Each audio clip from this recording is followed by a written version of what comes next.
বিসমিল্লাহির রহমানির রহিম। ওয়াদ-দুহা ওয়াল-লাইলি ইযা সাজা মা ওয়াদ্দা'আকা রাব্বুকা ওয়া মা ক্বালা ওয়ালাল আখিরাতু খায়রুল লাকা মিনাল উলা ওয়ালা সাওফা ইউতিকা রাব্বুকা ফাতারদা ওয়ালা সাওফা ইউতিকা রাব্বুকা ফাতারদা ওয়ালা সাওফা ইউতিকা রাব্বুকা ফাতারদা।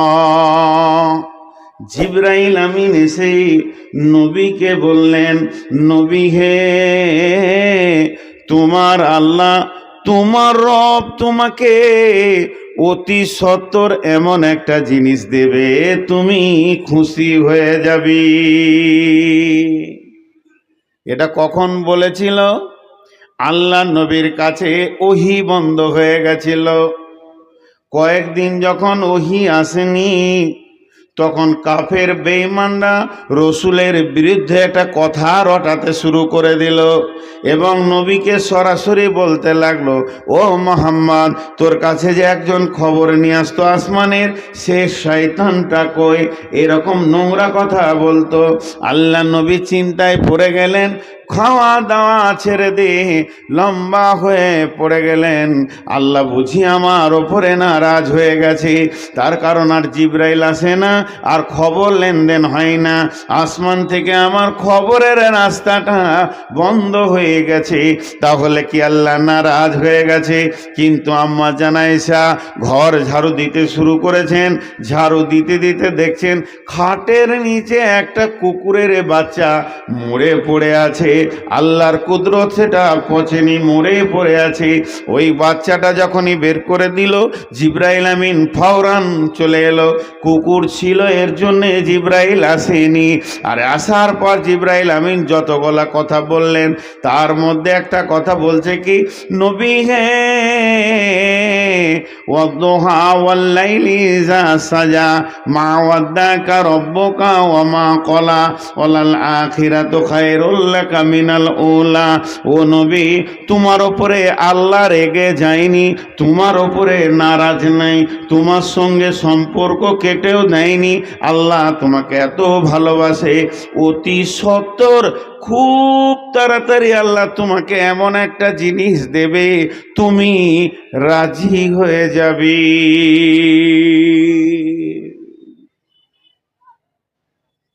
এমন একটা জিনিস আল্লাহ দেবে যে তুমি রাজি হয়ে যাবে।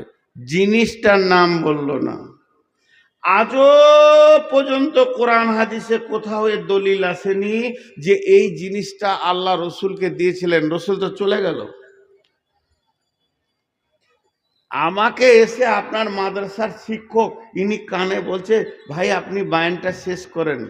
বায়ান শেষ হলে আপনাকে সভাপতি সাহেব এমন একটা জিনিস দেবে, আপনি খুশি হয়ে যাবেন। তাহলে আমার জন্য কিছু কিনে এনেছে। আমার বায়ান শেষ হলো, আমি নামলাম, খাওয়া হলো, গাড়িতে উঠছি, চারিদিকে তাকাচ্ছি, মাল আসছে কই? ওই যে আমার কানে কানে বললে, আর কানে কানে বলে আমার দিলটাকে বিগার ধরিয়ে দিলে, তুই একটা মাল পাবি, তা আসছে কই? ডানে বামে তাকিয়ে যখন মাল পেছি না, গাড়িতে উঠে বাড়ি চলে গেলাম। আজও পর্যন্ত খবর নেই। ফতেপুরে কমিটি বলতে পারবে না, শিক্ষক বলতে পারবে না যে সভাপতি সাহেব আমাকে কিছু দিয়েছেন। তো আল্লাহর ব্যাপারটা তাই হয়েছে, কই রসুলকে কি দিয়েছেন এর কোনো খবর নেই। কিন্তু বন্ধুরে, তাফসীরের মধ্যে লেখছে, আল্লাহ যে বলেছেন, নবী হে, তোমাকে আমি অতি সত্বর খুশি করে দিব। এটা কি করবে? এই সংবাদটা শুনলে আমাদের আনন্দিত হবে। আল্লাহ তাবারাক ওয়া তাআলা এই কথাটা বলেছেন, এর মানে মুফাসসিররা বলতে চাইছেন ওটা পৃথিবীর কথা বলেননি, কিয়ামতের দিন আল্লাহ নবীকে আল্লাহ আনন্দিত করে দেবেন ওর উম্মতকে জান্নাতে দিয়ে। এটা আমাদের জন্য সুসংবাদ। আমার নবী বলবেন, উম্মতি উম্মতি, আল্লাহ বলবে তোকে আজকে খুশি করব বলেছিলাম, সেই দেওয়াটা বাকি আছে, চল তোর উম্মতকে জান্নাতে দিয়ে খুশি করে দেবো। এটা লম্বা কথা আছে, এটা উদাহরণ দিলাম।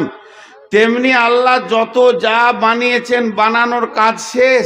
আল্লাহর ফ্যাক্টরি তার নতুন কিছু বানছে না বা বানানো হচ্ছে না সেরকম কোনো দলিল নেই। খালি কিছু কটা বাঁদর বানাচ্ছে আল্লাহ, এই যে বাঁদর দাঁড়িয়ে আছে এইগুলো আল্লাহ করে দেবে। এদের যে চামড়া কত মোটা, আসছে আর ওখানে দাঁড়িয়ে আছে। এই বস, এই পাশে যারা আছেন, যে আসবে দাঁড়াবে ওকে বসতে বলবেন, ওকে বসতে বলবেন। ও তো জানে না যে বসতে হয়, বাপ মা শিখায়নি, এখানে বসবে কেন? তো তাইলে আল্লাহর বানাতে কি বাকি আছে?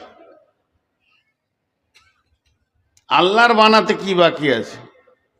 বিসমিল্লাহির রহমানির রহিম। ওয়ায়াকুলুনা মাতা হাযাল ওয়াদু ইন কুনতুম সাদিকিন। কুল ইন্নামাল ইলমু ইনদাল্লাহি ওয়া ইন্নামা আনা নাযীরুম মুবিন। সমস্ত কাফের বেঈমান যারা ছিল রসুলকে প্রশ্ন করত, নবী হে তুমি বলে দাও ওই কঠিন দিনটা কবে? তুমি যে বারবার বলছো কিয়ামত হবে, কিয়ামত হবে, কিয়ামত হবে, তো সেই কিয়ামতের দিনটা কবে, কোন তারিখে হবে? আল্লাহ বললেন নবী হে তুমি বলে দাও ইন্নামাল ইলমু ইনদাল্লাহ, ওই কিয়ামত কবে হবে, কোন সময়ে শুরু হবে, কিভাবে শুরু হবে, এগুলো তো আল্লাহর কাছে রয়েছে।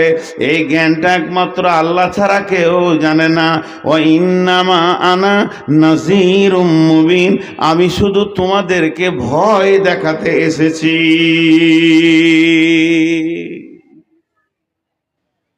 ওটা আল্লাহ জানে,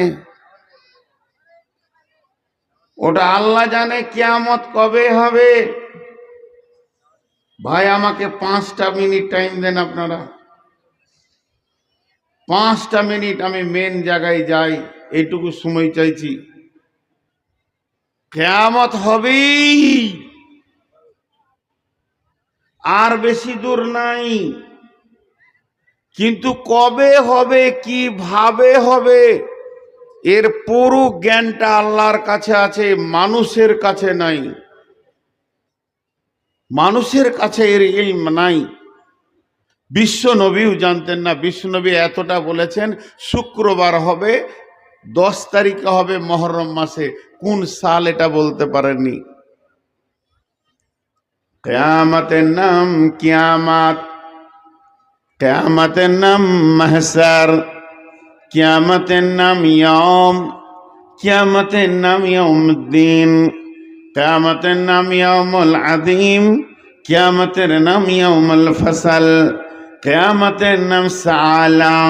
কিয়ামতকে বোঝানো হয়েছে হাকা, কিয়ামতকে বোঝানো হয়েছে কারিয়া, কিয়ামতকে বোঝানো হয়েছে নাবাইল আযীম, কিয়ামতকে বোঝানো হয়েছে সাআত, কিয়ামতকে বোঝানো হয়েছে ইয়াম, কিয়ামতকে বোঝানো হয়েছে গাসিয়া।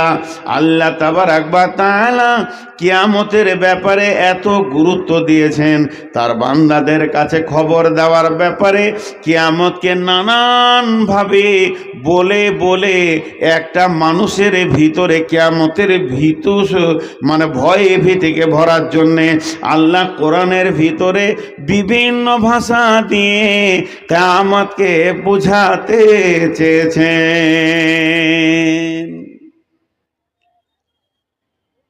আমি একটা উদাহরণ সব জায়গায় দিয়ে আজও দিছি, কিন্তু আজকে এগুলো আমার ভূমিকা মাত্র। এটা আমি বায়ান এখন শুরু করিনি, বায়ান যখন শুরু করব তখন বলবো। আমার সামনে একটা মহিলা আছে, খুব মন দিয়ে শুনেন। আমার সামনে একটা মহিলা আছে, মহিলাটাকে আমি প্রেমের নজরে দেখছি, যেহেতু আমার বিবি। ওই মহিলাটাকে আমার বেটা দেখছে ইবাদতের নজরে, যেহেতু ওর মা। ওই মহিলাটাকে আমার জামাই দেখছে, যেহেতু ওর শাশুড়ি। একটাই মহিলা, আমার শ্বশুরের নজরে ওটা বেটি, ওই মহিলাটা আমার আব্বার নজরে বৌমা। তার মানে বিভিন্ন মানুষ ঘুরিয়ে একটাই মেয়ে, তার এক একজনের ব্যাখ্যা আলাদা হবে। অতএব কেয়ামত তো কেয়ামতই, কিন্তু আল্লাহ বিভিন্নভাবে বুঝিয়েছেন। কখনো সালা বলেছেন, কখনো কারিয়া বলেছেন, কখনো হাক্কা বলেছেন, কখনো বলেছেন নাবাইল আদিম। এর জন্য আল্লাহ তাবারাক ওয়া তাআলা নবীকে বলছেন, নবী হে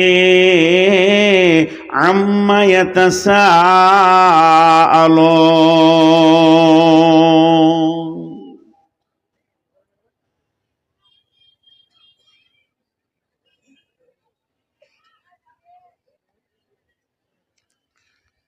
ভাইয়া,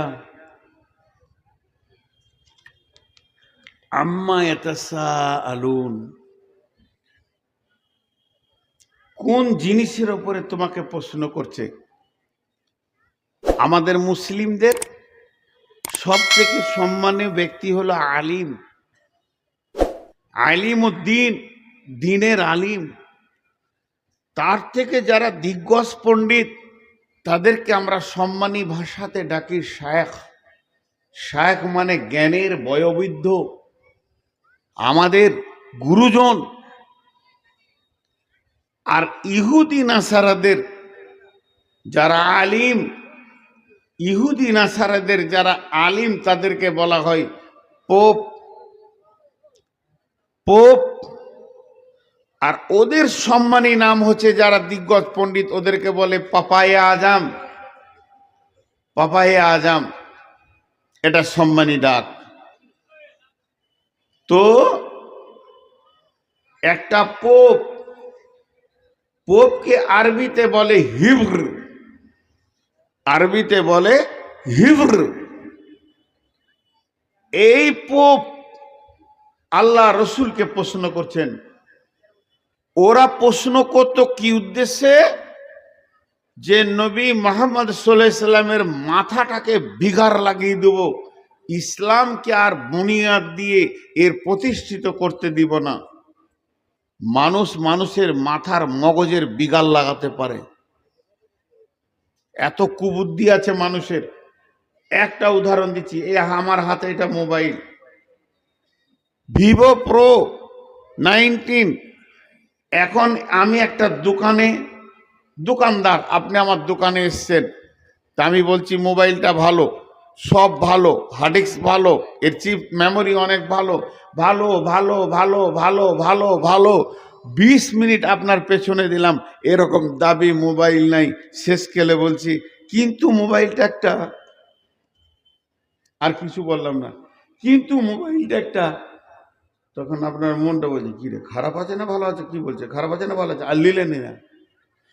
তো আল্লাহ রসুলের ব্রেনটাকে নষ্ট করার জন্যে তারা উল্টা পাল্টি প্রশ্ন করত, ডানে বামে প্রশ্ন করত, যে প্রশ্নতে আল্লাহ রসুলের মাথার বিগার নেই। যেমন একটা প্রশ্ন আপনাদেরকে বলছি, যা আল হিব্র, যা আল হিব্র ফাসআলা রাসূলুল্লাহ সাল্লাল্লাহু আলাইহি ওয়াসাল্লাম সাল্লামা ইয়া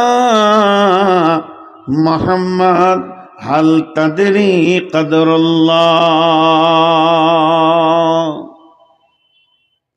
একটা পাদ্রী এলো, আল্লাহ নবীকে বলছেন জাল হিব্র ফাসআলা রাসূলুল্লাহ সাল্লাল্লাহু আলাইহি ওয়াসাল্লাম, আল্লাহ নবীকে প্রশ্ন করলেন হাল তাদরি, নবী হে তুমি কে শেষ নবী বলছো নিজেকে?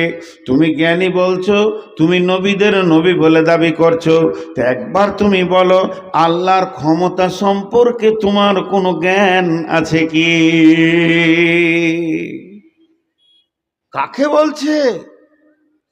বিশ্ব নবীকে আল্লাহ যাকে দিয়ে গোটা কোরআনকে নাজিল করলেন, আল্লাহ যাকে গোটা কোরআন ওয়াকফ করে দিলেন, ওয়াইন্নাকা লাআলা খুলুকিন আযীম, সেই লোকটাকে বলছে। বলবি কার সঙ্গে ওর কানেক্ট আছে জানিস?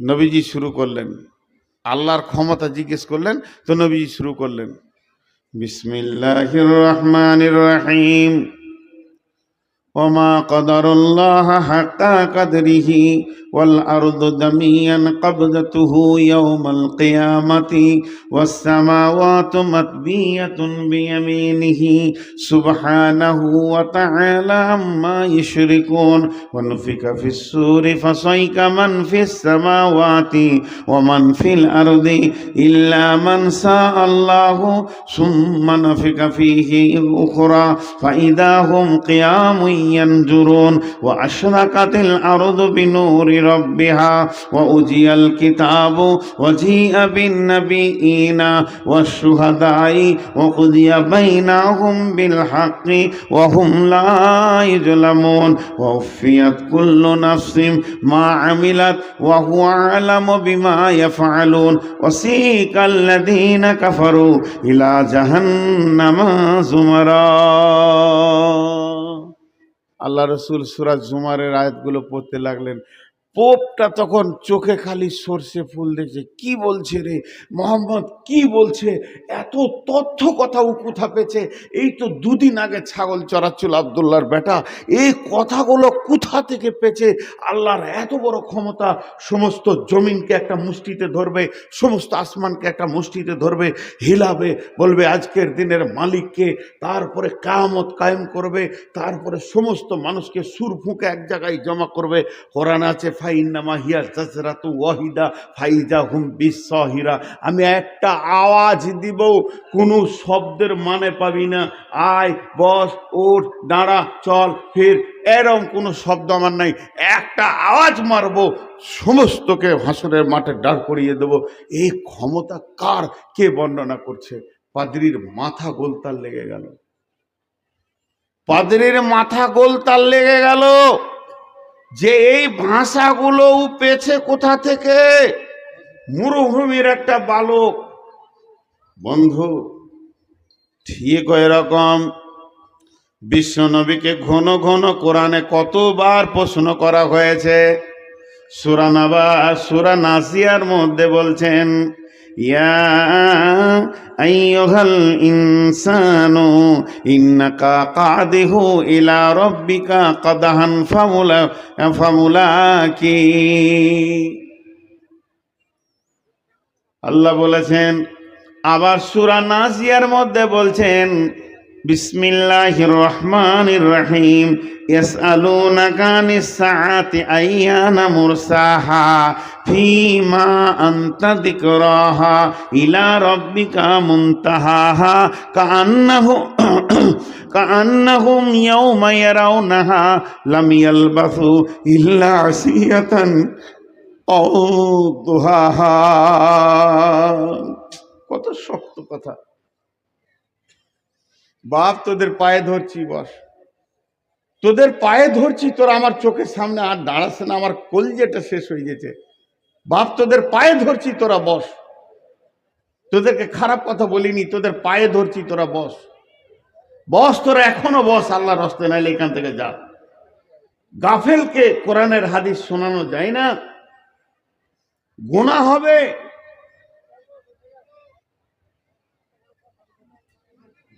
আরে ভাই, তোদের যে পায়ে ধরছি, তোদের বিবেকটা কি বলছে? বিয়ে বাড়ি পেয়েছিস সেটাকে,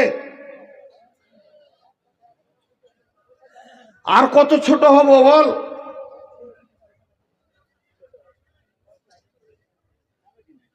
আরে ওখানে এখনো দাঁড়িয়ে আছিস কেন তুই? ওই সাদা প্যান্ট ধরে দে, জুতি ওকে লম্বা করে দেওয়া দরকার। হ্যাঁ, জুতো বলেছি বসে গেল, জুতো বলেছি আর বসে গেল, মানে একদম পাক্কা ছোট লোকের বাচ্চা ওটা। ভাই বলছি পায়ে ধরছি, তখনও বসছে না।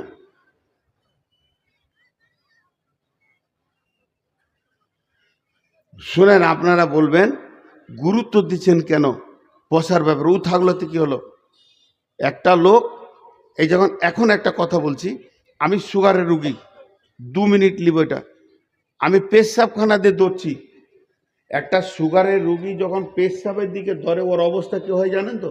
গেল নাই কাপড়ে হয়ে গেল, ওই অবস্থায় চারজন মুসাফা লেগে ধরছে, আমার অবস্থা তখন কি হবে? ওরাকে ঠেলে সরিয়ে চলে যাব। কখন মুসাফা করতে হয় এটাও ভাবতে হবে। একজনের বালতি নিয়ে পায়খানা যেছে, আর একজনের সূরা ইয়াসিন শোনাচ্ছে ওকে, যদিও কোরআন তখন শোনাবার কথা লয়। আমি বাথরুম দিয়ে বন্যা দিয়ে দৌড়ছি, আর তখন সালাম নিয়ে দৌড়ছে আমার পেছনে। কি তোর তোর সামনেই মুতবো নাকি? কখন মুসাফা করতে হয় এটাও জানে না। আর কোরআন হাদিস গাফেল লোককে বলা যাবে না, ঘুমানো লোককে বলা যাবে না। একজন তফসির করতে গিয়ে বলছে যে যদি তোমার ঘুম না আসে তো তুমি জিকির করো, আলহামদুলিল্লাহ, সুবহানাল্লাহ, আল্লাহু আকবার, আস্তাগফিরুল্লাহ, কিন্তু লা ইলাহা ইল্লাল্লাহ জিকিরটা করতে যাও না। তুমি যদি লা ইলাহা পর্যন্ত বলে ঘুমিয়ে যাও, ইল্লাল্লাহ বাকি থাকে, মওত যদি হয়ে যায় তুমি আল্লাহকে অস্বীকার করে মরেছো, এত রিস্ক নেবে কেন? তো কোরআন হাদিসের বায়ান গাফিলকে করা যায় না, বেয়াদবকে করা যায় না। আর পাশের লোকগুলোকে আমি বলছি, যে এসে দাঁড়াবে ওকে বলবি ভাই তুই বস, এখন পাগলা মৌলবীর সময় চলছে, যখন ভালো মৌলবী আসবে ভিড় লাগে দাঁড়াবি, জান ভরে শুনে নিবি। আমি কোনোদিন এগুলো দেখতে পারি না। তো আপনাদেরকে কি বলছিলাম, যে আল্লাহ রসুল উত্তরটা দিয়ে দিলেন। এরপরে আল্লাহ রসুলকে প্রশ্ন করছেন উল্টা পাল্টা, কিয়ামত হবে? তুমি যখন বলছো তখন হবে। না না, ওরকম কিছু হবে নাকি? সূরা নাজিয়াতে কত বড় কথা বলেছেন জানেন?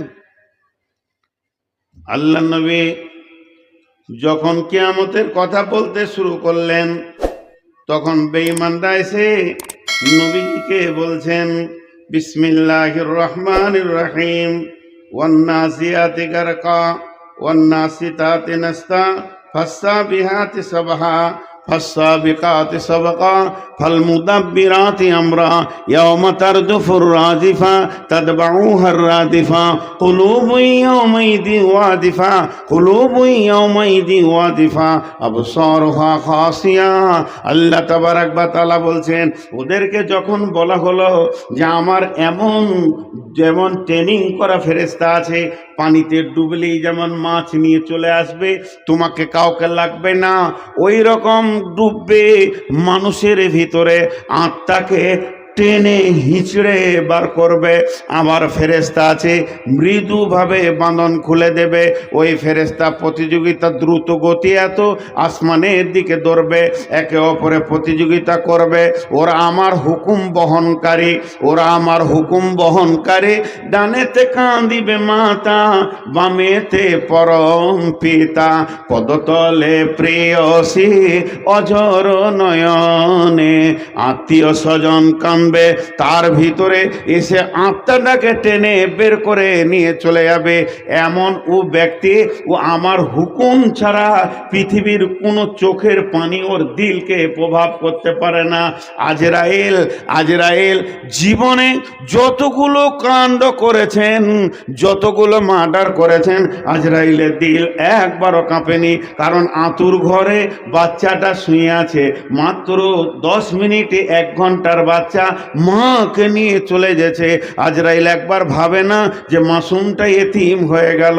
লোকমান হাকিম পানিতে ভাসছে ওর মা, আর ওই ভাসা তক্তার উপরে যেতে রয়েছে, আর লোকমান মহাসমুদ্রে ভাসতে রয়েছে, ওর মাকে নিয়ে চলে গেল আজরাইল।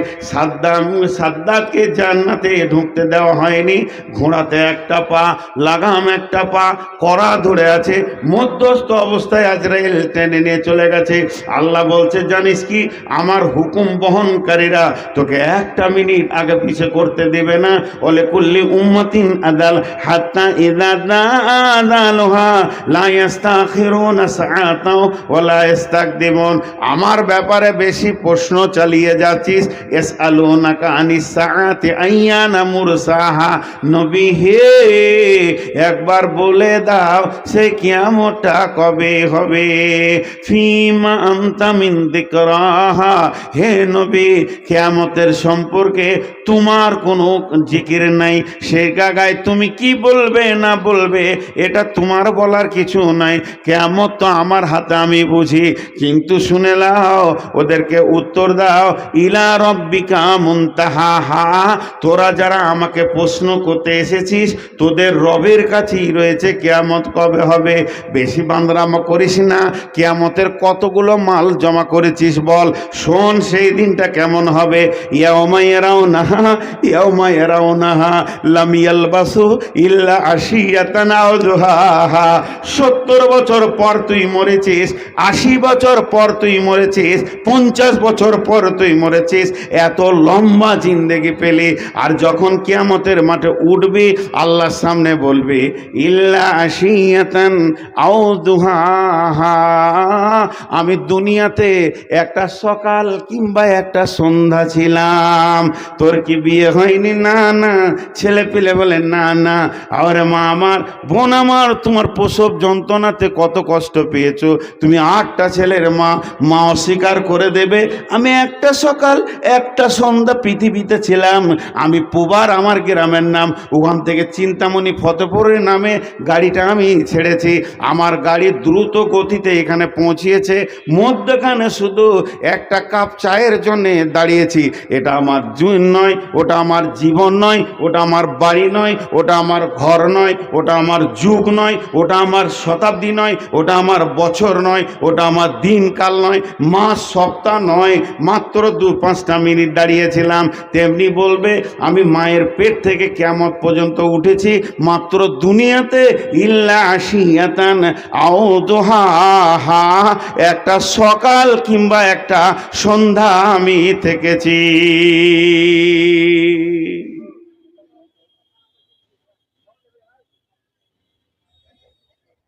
একটা সকাল কিংবা একটা সন্ধ্যা। আল্লাহ কতগুলো কথা বলেছে জানেন? গুনে যান।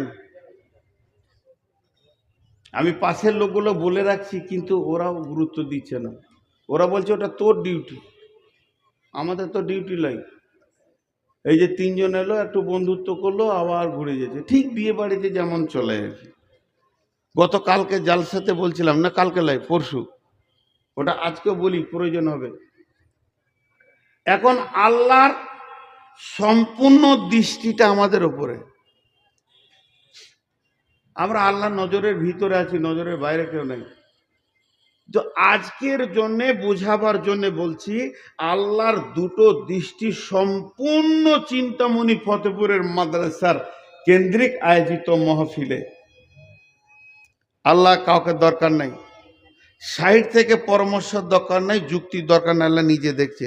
দেখছে কি? নূর মোহাম্মদ বকছে, এগুলো লোক শুনছে। ও আবার দিলের খবর জানে, কে দিল থেকে শুনছে, এগুলো লোক শুনছে। কমিটিরা সব ব্যস্তর মধ্যেই আছে, যার যা ডিউটি করছে। হ্যাঁ, আর মেলার দিকে যে আল্লাহ নজরটা দিয়েছে, কোরআন হাদিস ছেড়ে তোরা এখানে ঘুরছিস, ওটাও লেখা হচ্ছে, ওটাও লেখা হচ্ছে। এত মেলাতে ভিড়, জলসাতে কেউ নাই, এটা লেখা হচ্ছে। আল্লাহ আজকের রিপোর্টটা কি করছে এবার চিন্তা করেন। আজকের রিপোর্টটা যে ছেলে পেলের হাতে বাঁশি দিয়েছে, তোরা বাজা, ওর বাপের বিয়ে হয়েছে, বাজা। আহা, সুখ তো উইল উঠছে।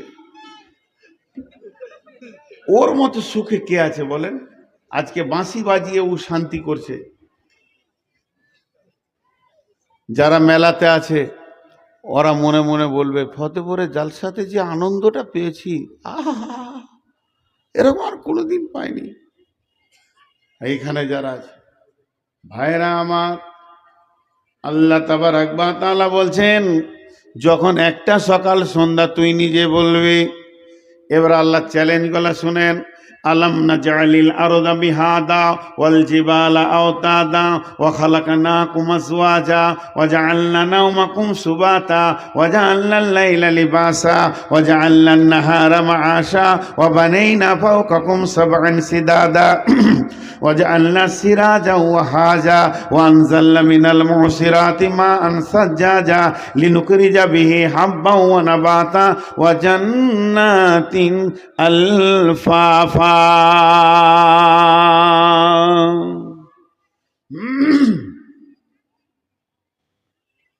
কেন এই চ্যালেঞ্জগুলো দিলেন আল্লাহ? আল্লাহ বলছেন, নবী হে, আম্মা ইয়াতাসাআলুন, আম্মা ইয়াতাসাআলুন, কোন জিনিসটা নিয়ে তোমাকে ওরা প্রশ্নের সম্মুখীন করেছে? আনিন্নাবাইল আদিম, ওরা যেটা জানতে চেয়েছে সেটা হলো সব থেকে বড় খবর। বড় খবর, ছোট খবর নয়। কেন বড় খবর ভাই? আজকে যদি একটা ট্রেনের অ্যাক্সিডেন্ট হয় জঙ্গিপুরে, 2000 লোক পেরেশান, কারো হাত পা ভাঙবে, আর 20,000 লোক উদ্ধার করার জন্য যাবে। একটা বাস অ্যাক্সিডেন্ট হয়ে যাক, 200 লোক পেরেশান, 100 লোক পেরেশান, 50টা লোক পেরেশান, কারো হাত ভেঙেছে, পা ভেঙেছে, 2000 লোক দৌড়বে ওদেরকে উদ্ধার করার জন্য। যেমনই বিপদ হোক না কেন, এখনো সাহায্যের হাত বাড়ানোর মতো লোক আছে। কিন্তু আল্লাহ বলছেন, যেটা আমি বড় বিপদের দিন বলছি, ওই দিনটার নাম হলো কিয়ামতের দিন। আর ওই দিনটা এমন দিন, এখন পৃথিবীতে 100তে 100 লোক নাই, অনেক লোক চলে গেছে, অনেক লোক রয়েছে, অনেকগুলো আসবে। এখানে পরম্পরায় চলছে, এখানে আপনার কিনা সিরিয়াল ধরে চলছে, ক্রমাগত আসতে যেতে রয়েছে। কিন্তু কিয়ামতের দিনটা এমন হবে, হযরত আদম আলাইহিস সালাম চোখের সামনে থাকবে। আর কিয়ামতের দিন যে ছেলেটা মায়ের পেট থেকে জন্ম নিবে, সেও সেদিন চোখের সামনে থাকবে। তার মানে 100-এ 100 থাকবে। কিন্তু এমন একটা বিপদের দিন, ওইটা সবাই বিপদে থাকবে। আদম বলবে নাফসি নাফসি, হুদ বলবে নাফসি নাফসি, শীস বলবে নাফসি নাফসি, মুসা বলবে নাফসি নাফসি, ঈসা বলবে নাফসি নাফসি, দাউদ বলবে নাফসি নাফসি, সুলাইমান বলবে নাফসি নাফসি, হুদ মানে সলেহ বলবে নাফসি নাফসি, সবাই বলবে নাফসি নাফসি। শুধু একজনের ভিতরে বলবে উম্মতি উম্মতি। তার মানে নবীরে যদি নাফসি বলে, আপনি কি বলবেন, আমি কি বলবো? সেই দিন এমন একটা বিপদের দিন, আপনার ডাম্পার নয়, বড় ট্রাক নয়, বড় বাস নয়, মাত্র সাইকেল ভ্যানের রিস্কার চাকাটা যদি ফেসে যায়, ঠেলে দিয়ে সাহায্য করার মতো কেউ থাকবে না যে একটু ঢালে তুলে দিই। আল্লাহ বলে দিয়েছেন, ওই দিনে যতগুলি লোক হাজির থাকবে সবাই পেরেশান থাকবে। যদি দাউদ সুলাইমান থাকে তো নিজেরটা একবার ভেবে দেখ কোন অবস্থায় থাকবি। আর ওই পেরেশানিতে 100তে 100 জন থাকবে, কেউ কারো সাহায্য করবে না। আল্লাহ ক্লিয়ার বলে দিয়েছেন, লা তামলিকু নাফসুন লিনাফসিন শাইআ ওয়াল আমরু ইয়াউমাইযিন লিল্লাহ। সেদিন এক অপরে কেউ কারো সাহায্য করবে না, সেদিন একমাত্র আল্লাহর হুকুম চলবে, আর সবাই নাফসি নাফসি করবে। অতএব সেই দিনটা শুনে নাও, ওই দিনটাকে ছোট খবর বলিনি আমি, নাবাইল আযীম, সব থেকে বড় খবর। আল্লাযী হুম ফীহি মুখতালিফুন, কোন ব্যাপারে নবী হে তোমাকে কনফিউশন সৃষ্টি করছে, ইখতিলাফ করছে, উলঝান পয়দা করছে, দোদুল্য করে দিয়েছে, তোমার ব্রেনকে নিয়ে মাথা খারাপ করছে। আনিন নাবাইল আযীম, সেই বড় খবর নিয়ে নবী হে তুমি বলে দাও, কাল্লা সায়ালামুন সুম্মা কাল্লা সায়ালামুন, কাল্লা সায়ালামুন, নিশ্চয় একদিন তোরা জানতে পারবে, সুম্মা কাল্লা সায়ালামুন, নিশ্চয় তোরা একদিন জানতে পারবি।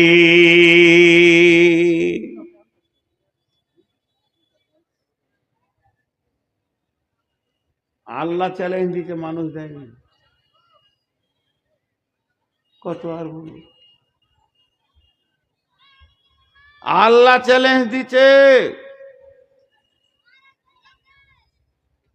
জানবি মানুষ এখন মাল মেরে খুশি হয়ে যায়। জি না ভাই, এটা খুশির বিষয় নেই। একটা দিন আসছে, সেদিন জাররাতিন খাইরাইয়েরা জাররাতিন শাররাইয়েরা সব ক্লিয়ার বিচার হবে। জীবনটা 50 বছরের, বিচারের দিনটা 50,000 বছরের, হাজার গুণ, হাজার গুণ। আল্লাহ বলছেন সূরা নাবাটা কেমন, কাল্লা সায়ালামুন সুম্মা কাল্লা সায়ালামুন ইন্না ইয়াউমাল ফাসলি কানা মিকাতা ইন্না ইয়াউমাল ফাসলি কানা মিকাতা ইয়াউমা ইনফাকু ফিস সূরি ফাতাতুনা আফওয়াজা। মধ্যখানে 11টা আয়াত আমি পড়েছি, আগে পড়েছি, এখন আর পড়লাম না। কেন পড়লাম না? এই 11টা আয়াতে কি বলছেন আল্লাহ? আমি তোদের জমিনটাকে বানিয়েছি, আমি আসমান বানিয়েছি, আমি পাহাড়কে বানিয়েছি, আমি জোড়া জোড়া বানিয়েছি, আমি সূর্যকে বানিয়েছি, আমি রাত বানিয়েছি, আমি দিনকে বানিয়েছি, আমি আসমান থেকে বৃষ্টি দিই, তো জমিনগুলোকে ফসলে ডালি ভরে দিই, এত ক্ষমতা আমার। আবার আমি তোদেরকে জোড়া জোড়া সৃষ্টি করেছি, এত কিছু আমি করলাম, শুধুমাত্র পারবো না কোনটা? কিয়ামত বানাতে। আমার একটা জিনিস বানাতে বাকি আছে, যেটার নাম হচ্ছে কিয়ামত। ইসরাফিল রেডি হয়ে গেছে, সুর রেডি হয়ে গেছে, দিন রেডি হয়ে গেছে, তারিখ রেডি হয়ে গেছে। আমার পরে যে বক্তাটা আছে সে এখন বসে নাই, বালিশে শুয়ে আছে, তাকে মশারি টেঙে দেওয়া হয়েছে, সে আরাম করবে, কেননা আমার পরে এসে সে গভীর রাতে বকবে। কিন্তু ইসরাফিল কি করছে তাহলে? ইসরাফিল কি আরামে আছে? ইসরাফিল আপনার কি না মশারির ভিতরে ঘুমাচ্ছে? জি না। মুফাসসিরিনরা বলছেন ইসরাফিল সুরটা মুখে নিয়ে আছে। কেউ বলে ইসরাফিল তো সুর মুখে ফুঁকবে না, নাক দিয়ে ফুঁকবে, এই নাকের সঙ্গে তার সুরটা লাগানো আছে, আর তার গোড়ালিতে মানে পাছাটা রাখা আছে, হাঁটু দুটো মাটিতে লেগে আছে, আর এইভাবে সুর ধরে আছে। আল্লাহর চোখের সঙ্গে ইসরাফিল চোখটা লাগিয়ে আছে, শুধুমাত্র অর্ডারটা পাচ্ছে না। যখনই অর্ডার পাবে সুর ফুঁকে দেবে। ফাসাইকা মান ফিস সামাওয়াতি ওয়া মান ফিল আরদি, আসমান জমিন ভেঙে চুরমার হয়ে ধুলো গুঁড়ো হয়ে একটা চাটিয়াল ময়দান হয়ে যাবে। পানি থাকবে না, গাছপালা থাকবে না, পাহাড় পর্বত থাকবে না, পশুপালা থাকবে না, মানুষ থাকবে না, সব মাটি চাপা পড়ে যাবে। শূন্য অবস্থায় পৃথিবীটা থাকবে। কতদিন থাকবে? মুফাসসিররা বলছেন 40 বছর থাকবে। সূরা জুমারের তাফসীরে বলছেন 40 বছর থাকার পর আল্লাহ এখানে বলেছেন ইয়াউমা তারজুফুর রাজিফা তাতবাউহার রাদিফা, প্রথম সুর ফেঁকে পৃথিবী ধ্বংস হয়ে যাবে, পেছনে পেছনে দ্বিতীয় সুরটা চলে আসবে। পেছনে বলতে 40 বছর পর আসবে, তখন মানুষ কবর থেকে উঠবে। সুম্মা নুফিকা ফিহি উখরা ফাইদা হুম কিয়ামুন ইয়ানজুরুন, তারা উঠবে, উঠে নজর করে দেখবে পৃথিবীটা তো অন্ধকার, সূর্য তো নাই। ইজা সামাউন ফাতারাত ওয়া ইদাল কাওয়াকিবুন তাসারাত ইজা শামসু কুব্বিরাত, সূর্য পড়ে গেছে, বিক্ষিপ্ত হয়ে গেছে, সূর্যের আলোকে টেনে নেওয়া হয়েছে, চন্দ্র বিক্ষিপ্ত হয়ে গেছে, তারকারাজি বলে আর কিছু নাই, সৌরজগৎ শেষ, দুনিয়া জগৎ শেষ, সব কিছু শেষ হয়ে গেছে। তাহলে কিয়ামতের ময়দানটা হবে আঁধার। আর কিয়ামতের ময়দানে যখন মানুষ উঠবে তখন আঁধার ছাড়া কিছু দেখবে না। তাহলে মানুষ আলো না থাকলে তো কাজ করতে পারে না। এই জন্য আল্লাহ বলেছেন ও আশরাকাতিল আরদু বিনূরি রাব্বিহা, আল্লাহ নূরের তাজাল্লিতে কিয়ামতের ময়দান ঝকমক করবে। আল্লাহ নূর মানে আল্লাহ নূরের তৈরি, নাউজুবিল্লাহ। আল্লাহ কিসের তৈরি? আল্লাহই জানে। আল্লাহ নূরের তৈরি নয়, তবে আল্লাহর কাছে নূর আছে, আমার কাছে লাইট আছে। এই আলোটা কার? এই জেনারেটরটা কার? জেনারেটরটা আব্দুল সাত্তারের, তাহলে লাইটটা আব্দুল সাত্তারের। তা বলে আব্দুল সাত্তারের বডিটা লাইট নয়, তেমনি আল্লাহর কাছে যে নূরটা আছে ওই নূরে গোটা ময়দান ঝকমক করবে।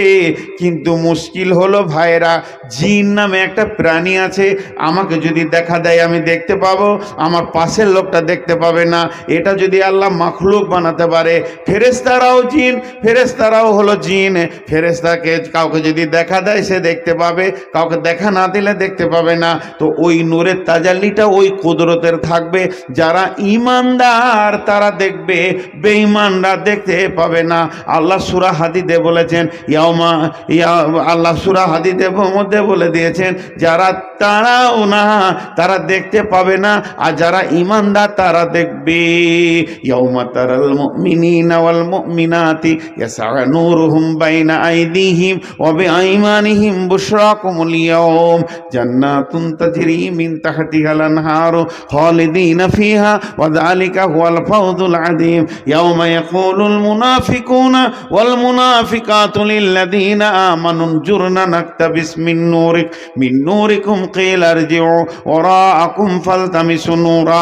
ওর মধ্যে মুনাফিক যারা থাকবে, বেঈমান যারা থাকবে, আঁধারে ঘুরঘুর করে বলবে ঈমানদারদের কাছে গিয়ে, তোদের নূরে আমাদেরকে নিয়ে নে।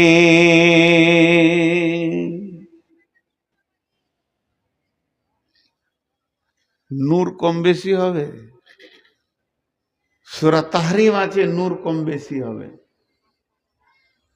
নূরের আলো কম হবে বেশি হবে। অনেক কথা বললাম আপনাদের কাছে, এবার একবার কসম খেয়েছি, আল্লাহর কসম, আল্লাহর কসম, আল্লাহর কসম, সবগুলি সত্য। আপনার মন বুঝবে তা সত্য, না বুঝবে তাও সত্য। ঘটবে, ঘটবে। বিশ্বনবী বলেছেন ঘটবে। আল্লাহ নবী বুরাইদাকে ডেকে বলছে, এই বুরাইদা, বুরাইদা এদিকে এসো। না, হারিস রাদিয়াল্লাহু তাআলা, ভুল বলছি, হারিস শোনো, ইয়া রাসূলুল্লাহ বলেন তোমার ঈমানের অবস্থা কেমন, তোমার ঈমানের হালাতটা এখন কেমন আছে? ইয়া রাসূলুল্লাহ আমার ঈমান 100-তে 100 আছে, আমার ঈমানে কিঞ্চিত পরিমাণ দাগ পড়েনি, ঘাটতি হয়নি, ভাঁটি পড়েনি। ঈমানের যে উত্তাল জোয়ার থাকা দরকার ওই রকমই আছে। নবীজি বললেন, তুমি এত বড় দাবি করছো? বলছি জি। নবীজি বললেন, বলো তোমার ঈমানের হালাত বলো। তখন হযরতে হারিস বলতেন, ইয়া রাসূলুল্লাহ আমি সকাল থেকে দুপুর, দুপুর থেকে সন্ধ্যা পর্যন্ত কোন হালাতে কাটিয়েছি জানেন কি? বলে কেমন হালাতে কেটেছে? হযরত হারিস বলছেন, ইয়া রাসূলুল্লাহ ফজরের পর তেলাওয়াত করে আমি যখন ধ্যান মগ্নতে রয়েছি, আমি আল্লাহর ভয়ে কাঁদছি, তখন আমি যেন আমার এই দুটি চামড়ার চোখে জাহান্নামকে দেখতে পেয়েছি। আমার মনে হচ্ছে আমি জাহান্নামকে দুই চোখে দেখতে পেয়েছি। আপনার জবান জাহান্নামকে যেমন যেমন যেমন যেমন বলেছেন, আমি ওই রকম জাহান্নামকে দেখছি। আপনার জবান জাহান্নামের যে আর্তনাদের কথা বলেছেন, মনে হচ্ছে যে জাহান্নামীদের চিৎকারে আমার কান ঝাঁঝিয়ে গেল। আগুন একে অপরে লড়াই করছে, একে অপরে ছিঁড়াছিঁড়ি করছে, আর জাহান্নামীদেরকে জাকুম জ্বালিয়ে ঘাস খাওয়ানো হচ্ছে, গরম পানি খাওয়ানো হচ্ছে। নবীজি গো, ওই অবস্থায় আমার সকাল গেছে। আর আপনি যেমন জান্নাতের কথা বলেছেন, আল্লাহর কালাম পাক জান্নাতের কথা যেমন যেমন কোরআনে এসেছে, মনে হচ্ছে জান্নাত ফলে সুসজ্জিত হয়ে সাজানো আছে, ওইভাবে আমি জান্নাতের আনন্দ উৎফুল্ল দেখতে পেয়েছি। মনে হচ্ছে সত্য সত্য নয়, মনে হচ্ছে যেন আমি দেখতে পেয়েছি আখিরাতটা আমার কাছে এত পরিষ্কার আছে। এখানে এতটুকু কিন্তু নাই, হতেও পারে নাও পারে, এটা তো দূরের কথা। আপনার জবান আর কোরআন আর আমার চোখ আর মন ইমান মনে হচ্ছে যেন এক। এই অবস্থায় সকাল গেল, এই অবস্থায় দুপুর গেল, এই অবস্থায় সন্ধ্যা হলো। এখন সন্ধ্যা পর্যন্ত ওই ভয় আর আশার মধ্যে দিয়ে আমার জীবন কাটছে। নবীজি বলছেন, হারিস রে, তুমি ইমানদার, তুমি যে ইমানের দাবি করেছো এই দাবিটা 100-তে 100% সত্য আছে। আমাদের একবারও হয়? আমি অনেক জায়গায় প্রশ্ন করেছি, আপনাদের হবে কেন? আপনাদের হবে কেন? এই স্টেজের চেয়ারে যে বসে মাইক্রোফোনের সামনে এত লেকচার মারছে, সাদা টুপি পাঞ্জাবি পরে, লোকে ভাবছে যে ফেরেশতা। আমি বেঈমান মুনাফিকটার কোনোদিন চোখে পানি আসে না জাহান্নামের ভয়ে। আপনাদের কেন আসবে? জি, একজন দাঁড়িয়ে বলতে পারবো না যে আমি 100% ইমানদার। আমাকে এখন যদি আল্লাহ ডাকে তো আমি আনন্দিত আছি। জীবনের হিসাব কোনোদিন করিনি,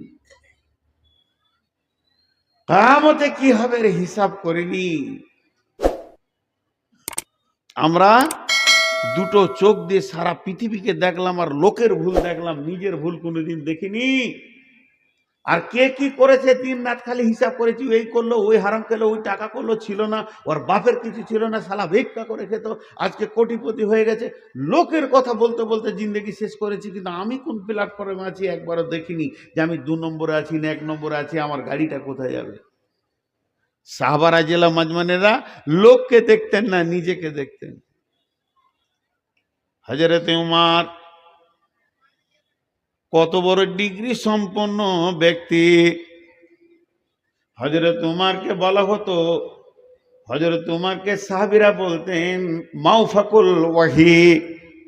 মাওফাকুল ওয়াহি মানে কোরআন নাজিল যে হচ্ছে, ওহি যে আসে, আয়াতগুলো যে গাঁথুনি দিয়ে দিয়ে, রচনা শৈলী দিয়ে দিয়ে কোরআনটা তৈরি হচ্ছে, তা এই মাওফাকুল ওহি একটা সাহাবীকেই বলা হয়েছে, সেটা উমর। তার মানে উমরের জবান দিয়ে এমন কথা বের হয়ে গেছে, আল্লাহ কোরআনের আয়াত নাজিল করে দিয়েছেন ওই কথার ওপরে। এই রকম কয়েকটি আয়াত আছে, একটা আয়াত আপনাকে শোনাচ্ছি। আল্লাহ নবী যখন বাইতুল মুকাদ্দিস, যেটা ফিলিস্তিনে ঝামেলা চলছে যে মসজিদটাকে নিয়ে, এইটাকে যখন কেবলাকে রহিত করে দেয়া হলো, ওইটা আগে কাবা ছিল, ওই দিকে মানুষরা সাজদা করত, ওই মুখে মানুষ নামাজ পড়তো, ওইটাকে বাতিল ঘোষণা করে দিয়ে মক্কাটাকে যখন কাবা করা হলো, আর মক্কাটা যখন কাবা হয়ে গেল, তখন বিশ্বনবী কাবার কাছে গিয়ে কোন দিকে নামাজ পড়বে এই নিয়ে চিন্তা করছে। পূব দিক থেকে পশ্চিম মুখে নামাজ পড়বো নাকি, কাবার পশ্চিম দিকে পূব মুখে পড়বো নাকি, উত্তর থেকে দক্ষিণ মুখে পড়বো না দক্ষিণ থেকে উত্তর মুখে পড়বো। তার মানে কাবার মসজিদটা, চত্বরটা এমন, আপনি যে দিকে দাঁড়াবেন নামাজ হবে।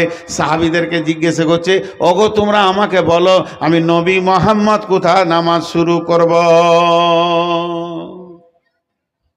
আবু বকর, ওসমান, আলী, আবু হুরায়রা, আবু জার, যাকে শুধাইছে আল্লাহ রসুলকে, যার যেমন ব্রেন আছে সে সেরকম পরামর্শ দিচ্ছে।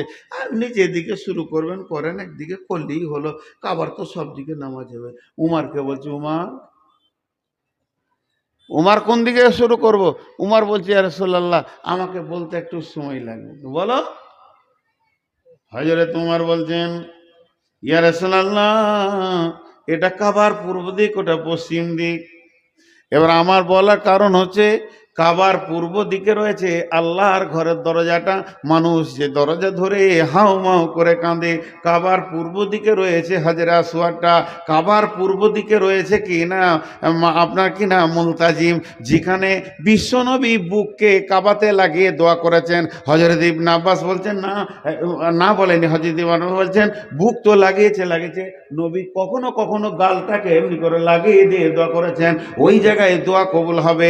কাবার পূর্ব দিকে রয়েছে জমজমের কূপ, এটা আপনার বংশের কূপ। আপনার দাদির পদ্দাদি এ হাজেরা এখানে কূপ বানিয়ে গেছে, তার বদলতে দোয়ার বদলতে এটা হয়েছে।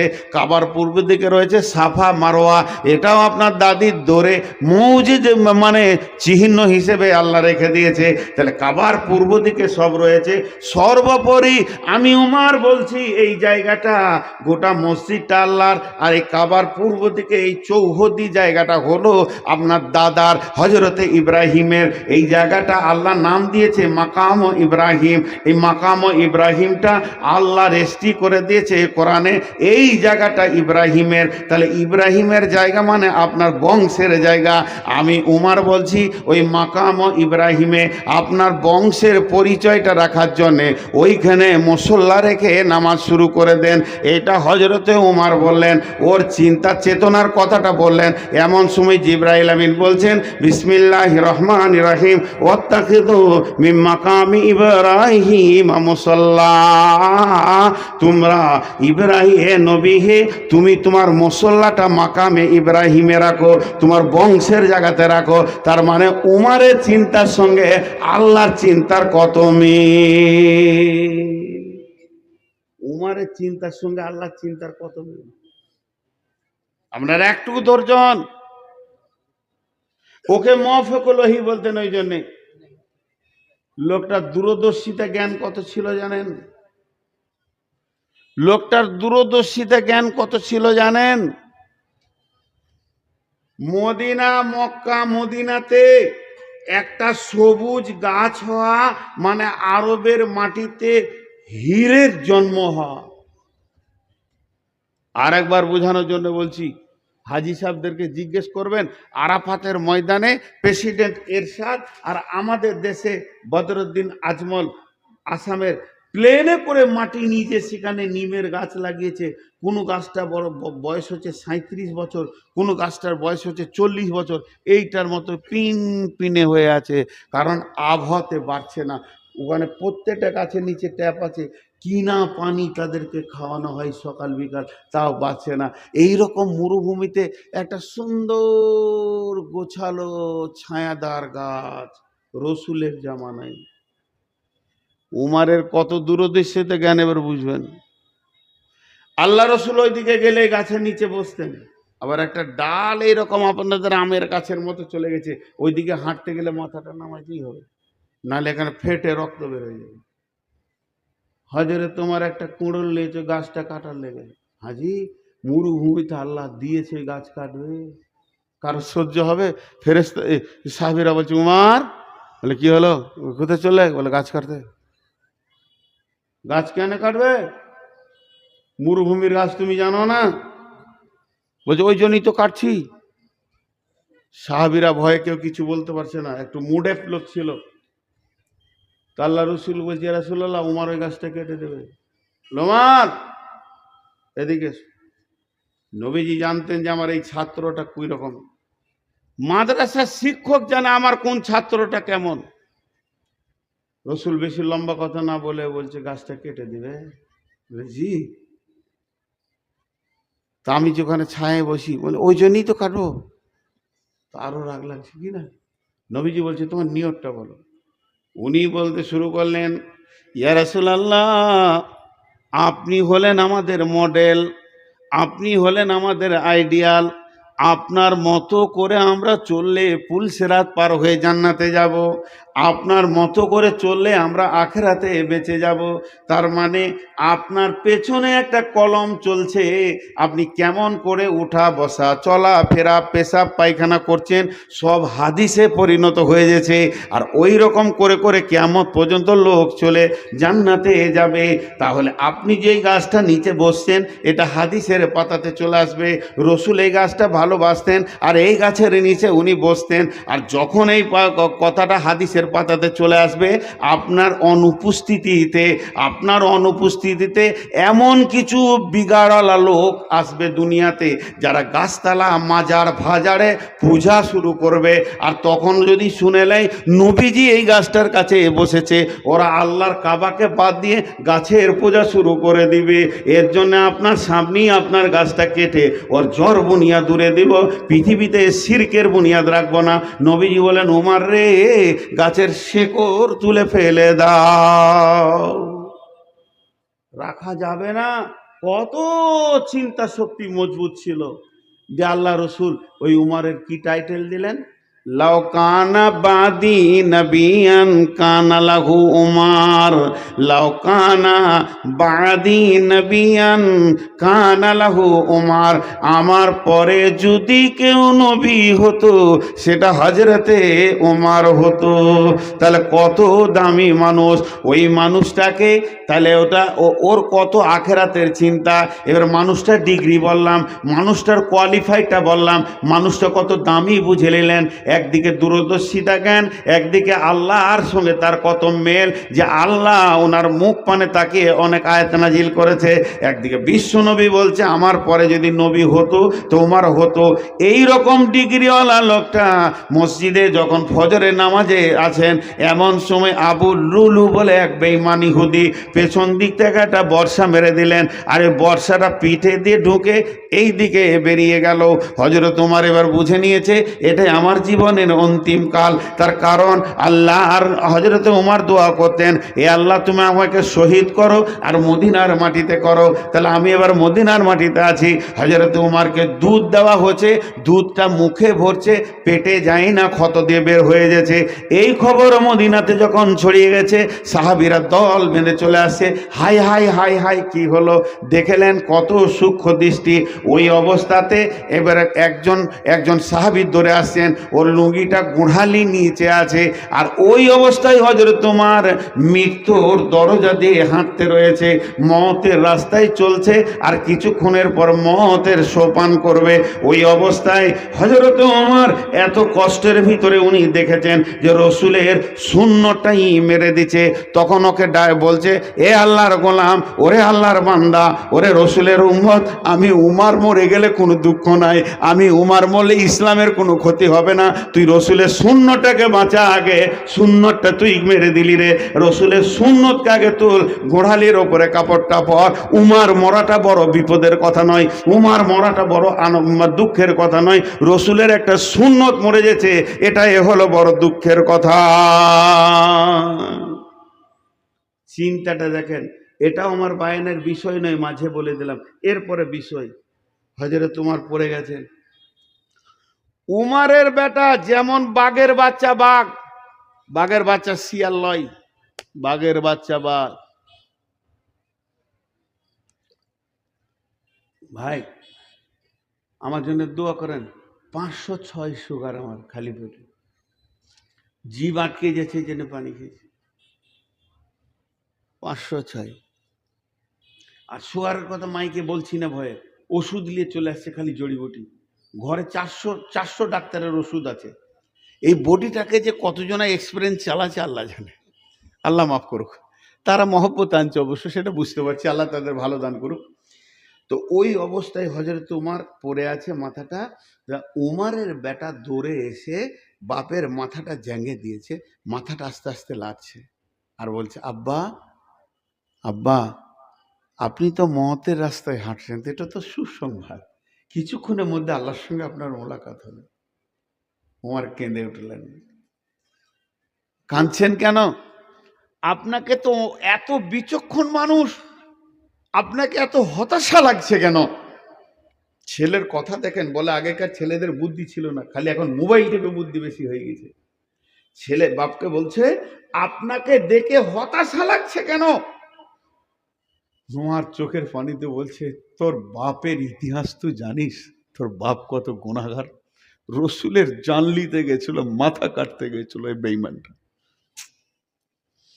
সেই পূর্বের কথা তুলে ধরছে। তখন ওর বেটা বলছে, আব্বা, আপনার নামের পাশে রাসূলুল্লাহ সাল্লাল্লাহু আলাইহি ওয়াসাল্লাম দিয়েছেন কি? আপনার নামের শেষে রসুল কি লাগিয়েছেন? হযরতে উমর বিন খাত্তাব রাদিয়াল্লাহু আনহু, এই টাইটেলটা রসুল দিয়েছেন, আল্লাহ আপনার উপর রাজি আছে। তখন উমর তার বেটাকে বলছে, বেটা রে, এ গাধার উপরে আল্লাহ রাজি হয়েছে কিনা এই নিয়ে টেনশনে আছি। এখন আমার মতটা বড় জিনিস নয়, মরতেই তো হবে। বেঈমান মরবে, ইমানদার মরবে, মতের সোপান তো নিতেই হবে। কিন্তু সব থেকে বড় চিন্তায় আছে, আমি মরার পরে রবের সামনে কেমন করে দাঁড়াবো। আমি তো আমার নেকি কিছু খুঁজে পেছি না, চিরুনি তল্লাশি করছি দূরবীন লাগিয়ে, আপনার কিনা লাইট দিয়ে, আমার জিন্দেগিতে নেকি খুঁজে পেছি না। এইটা বলতে বলতে বলছে, বেটা একবার আম্মা জান আয়েশার কাছে যাও, আম্মা জান আয়েশার কাছে যাও। কেন আব্বা? গিয়ে বলো গা যে আমার আব্বা ওর দুই বন্ধুর কাছে শুতে চাইছে। মানে রসুলের দাফন যেখানে হয়েছে পাশে আবু বকর, তো ওইখানে আমি, ঘরটা তো আম্মাজান আয়েশার, রসুলের যেখানে দাফন হয়েছে ওটা আম্মাজান আয়েশার ঘর, মসজিদে নববী, ওটা ওই হুজরাটা আম্মাজান আয়েশার। তা আমি আমার দুই বন্ধুর পাশে থাকবো, একবার পারমিশনটা নিয়ে এসো। কেন? রসুল তো আছে, এটা ওর স্বামী হলো, রসুল তো আছে, এটা ওর স্বামী হলো, আর আবু বকর আছে, এটা ওর বাপ হলো, দুজনার সঙ্গে পর্দা নাই।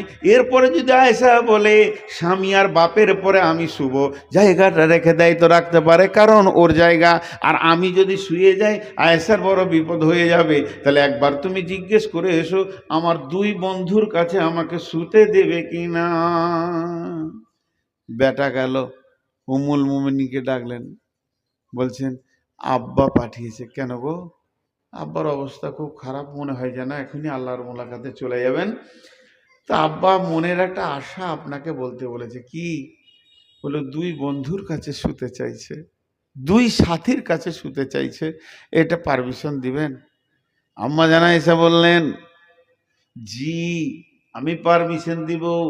ইসলামে, ইসলাম নামে যে প্রদীপটা জ্বলেছে, এই প্রদীপটা জ্বালাতে গিয়ে আমার যতটুকু কোরবানি আছে, আমি যতটা জান লাগিয়েছি তার থেকে উমারের বেশি কোরবানি আছে। অতএব উমার রসুলের পাশে থাকার হক রাখে, আমার বাপের পাশে থাকার হক রাখে। আমি পারমিশন দিছি, আমার ঘরে উমারের দাফন হবে।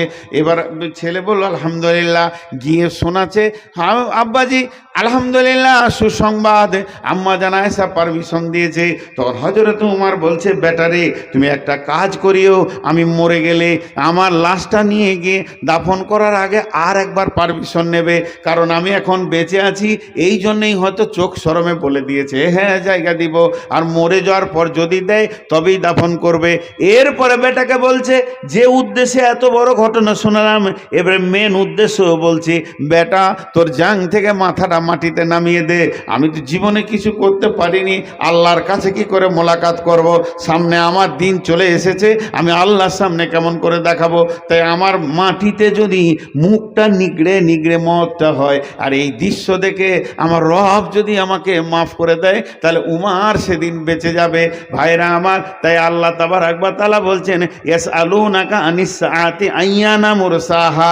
তোরা যে নবীকে বারবার কিয়ামতের প্রশ্ন করছিস, কতগুলি পুঁজি তোরা তৈরি করেছিস যে সেই কিয়ামতের দিন গিয়ে আল্লাহর সামনে তোরা দাঁড়াবি। আমরা নিজেদেরকে শেষ করে দিই।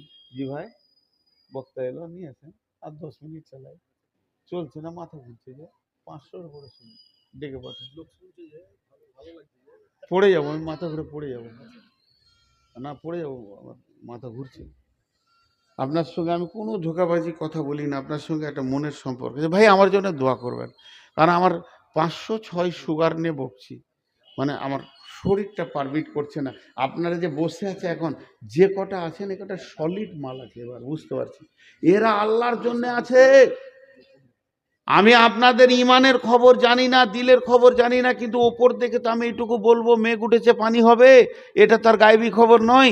এখানে যে কটা লোক বসে আছে, আল্লাহওয়ালা লোকটি বসে আছে, তা আমি খুশি হয়ে দোয়া দিচ্ছি, হে আল্লাহ তুমি আমাদের সকলকে হেদায়েত দাও এবং কিয়ামতের মাঠে মাফ করো। জোরে বলেন আমিন। মা বোনেরা ধ্যান দিয়ে শোনেন, তো সেই কিয়ামত আমি কিয়ামতের দৃশ্যটা কেমন হবে এটা আজকে বায়ান করিনি, কিয়ামত হবে খালি এই পর্যন্ত বলছি। কিয়ামতের মাঠটা কেমন হবে ওটা ধরলে আলাদা সাবজেক্ট চলে আসবে, কিয়ামত হবেই। জি, তো হযরত ওমর কাঁদছেন। পরকালের প্রতি অন্ধ বিশ্বাস, স্বচ্ছ চোখে দেখার মতো ঈমান রাখতে হবে, তবেই চলার পথ সোজা হবে। ভাইরা আমার, বিসমিল্লাহির রহমানির রহিম। ওয়ান আবি হুরায়রা রাদিয়াল্লাহু তাআলা আনহু قال قال رسول الله صلى الله عليه وسلم 15 خصلة من أمتي إذا اتخذ الفي ذبالا والأمانة مغنما والزكاة مكرما تعلم لغير الدين آتى الرسول امرأته أكا أمه أدنى صديقه أقصى أباه جهرت الأصوات في المساجد ساد القبيلة فاسقهم جائع القوم أرذلهم وأكرم رجل مكافة الصديق وجهرت الكائنة والمعذب سربت الخمور لباس الحرير لانا هذه الأمة أولها فارتقموا عند ذلك ريحا حمراء।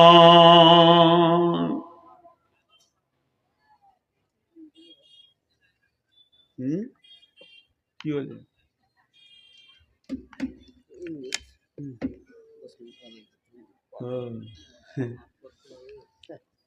লোকটি বসে ধ্যান আখিরাতের কথা শুনছে, আর মেলাতে যেটি আছে ওটা আনন্দে আছে, আর মনে মনে ভাবছে বোকাটি ওখানে বসে আছে।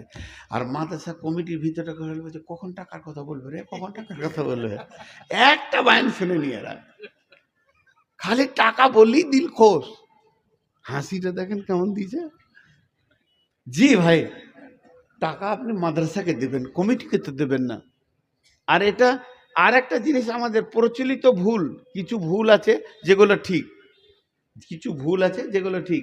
যদি আপনি জিজ্ঞেস করেন খালা কিছু কি করছেন, ভাত রাঁধছি, ভাত রান্না হয়? চাল রান্না হয়, চাল রান্না, ভাত হয়ে গেলে তো আবার কি রাঁধবে রে বাবা। তো প্রচলিত ভুল। সর্ষে নিয়ে গিয়ে পিড়ে তেল করে নিয়ে এসে মানুষ, ওকে জিজ্ঞেস করেন কোথায় গেছিলে, বল তেল পিড়তে। তেল আবার পিড়া হয়? সর্ষে পিড়ে তেল বের করেছি। আবার কেউ বলে আমি ছানি কাটছি, ছানি আবার কাটা হয়? খড় কাটি, ছানি হবে? ছানিকে আবার কাটবো কি করে? প্রচলিত ভুল হলো এটা ঠিক। তো ওই রকম কিছু কথা আছে যে প্রচলিত ভুল হলো ঠিক।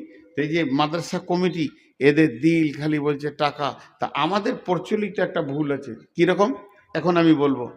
আমি বায়ানটা 1 মিনিটের জন্য অফ করলাম, আবার বায়ানটা আমি করব। যে বিষয়টা বলছিলাম ওইটা বললাম, আমি বিষয় ছাড়ি না, কিয়ামত হবে এটাই আমার বিষয়। এখন একটা উদাহরণ দিচ্ছি। ভাই আপনারা দান করেন, দান করেন, দান করেন, দান করেন, ভাই দান করেন। কোরআনে আছে ওমিম্মা রাযাকনাহুম ইউনফিকুন, তারা খরচা করবে। ইনফিক মানে দান করালাই, খরচা করা। তো কোচা খরচ করবে, জিলাপি তো করবে? জি না, আল্লাহ রাস্তায় করবে। আল্লাহ একটা সলিড কথা বলেছেন, কি ওয়াইকুরুল্লাহ কারদান হাসানা, ওয়াইকুরুল্লাহ কারদান হাসানা। ও মহফিলের ব্যক্তিরা, তোমরা আল্লাহকে ঋণ দাও, উত্তম ঋণ। ঋণ কেন আল্লাহ বললেন? আল্লাহর কি ঋণের দরকার আছে নাকি? আল্লাহ কি ম্যানুফ্যাকচার খুলছে, টাকাতে কোলাইতে পারছে না, আমাদের কাছে ঋণ নেবে নাকি? জি না, আমাদেরকে বোঝানোর জন্য ঋণ বলেছে। আপনি যদি 1 লাখ টাকা আমাকে আমানত দেন, আর আমার ঘরটা যদি বন্যায় ভেঙে ধসে চলে যায়, আর আমার ঘরে যদি আগুন লেগে যায়, ডাকাতি হয়ে যায়, ওই টাকাটা আপনার যদি চলে যায়, আর যদি আমানত রাখেন তাহলে আর ফেরত পাবেন না। আমার ঘরে আগুন লেগেছে মানে আপনার টাকাও চলে গেছে। কিন্তু যদি আমাকে 10টা টাকা ঋণ দেন, আমার ঘর বাড়ি ভেঙে সব চলে গেলেও আপনার ঋণ আপনি ফেরত পাবেন। এর জন্য আল্লাহ বলছে তোরা ঋণ দে, আমাকে ঋণ দে, আমি ঋণ নেব তোদের জন্যে, তোদের ঋণ নেব। তোরা ফালতু খরচা করবি না, এখানে মালটাকে জমা কর, যত জমা করবে। তোরা ভুল ভাবছিস মাদ্রাসাকে দিলি, জি না, ওটা মধ্যখান থেকে আমি মাদ্রাসার কাজ করে নিলাম। তুই বরং দে তোর নিজের ব্যাংকের খাতাতে জমা কর। তুমি আমি মধ্যখান থেকে কাজ করে নিলাম। জি, একটা বুখারীর হাদিস বলি দি মাঝে, ওদিকে ব্রেক করে দিয়েছি পয়েন্টটা আমার মনে আছে। বুখারীর হাদিস কি, লা তাসাদদাকনা বিসাদকাতিন ফাখারাজা বিহি বিসাদকাতি ফাওয়াজা আফি হাদিস সারেকে। এমনি বাংলায় বলেনি, লম্বা হাদিস। একজন ব্যক্তি নিয়ত করেছে আজকে গোপনে দান করব, ওই লোকটা রাসূলুল্লাহ সাল্লাল্লাহু আলাইহি ওয়াসাল্লামের জামানার লোক নয়, ওই লোকটি হচ্ছে হযরতে মুসা আলাইহিস সালামের জামানায়। এত গোপনে দান করব, আমি একটা জায়গায় কয়েকটি দিরহাম বেঁধে নিজে লুকিয়ে কোনো গরিবকে দিব, এত গোপনে দান করব, আমি নবী মুসাকেও জানতে দিব না, একমাত্র আল্লাহ জানবে। যে কয়েকটা টাকাকে দিরহামকে নিয়ে এমনি করে সন্ধ্যার সময় ঘুরছে, ঘুরতে ঘুরতে দেখছে এর মোড়ে গরিব শরীর লাড়ু সরে বসে, ওর হাতে এমনি করে দিয়ে দিলে, দিয়ে লুকিয়ে গেল। পাশ বাহু এতাহাদ্দাসুনা তুসুদ্দিকা লাইলা তাআলা সারিকে।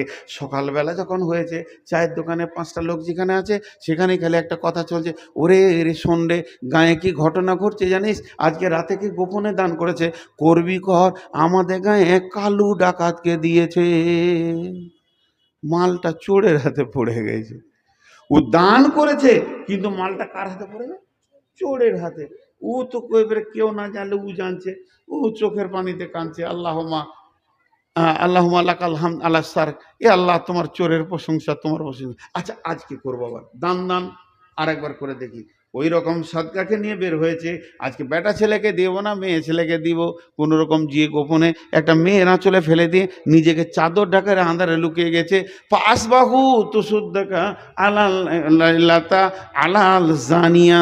আজকে গোপনে কে দান করেছে? প্রথম দিন দিয়েছে চোরকে, আজকে দিয়েছে বেশ্যাকে।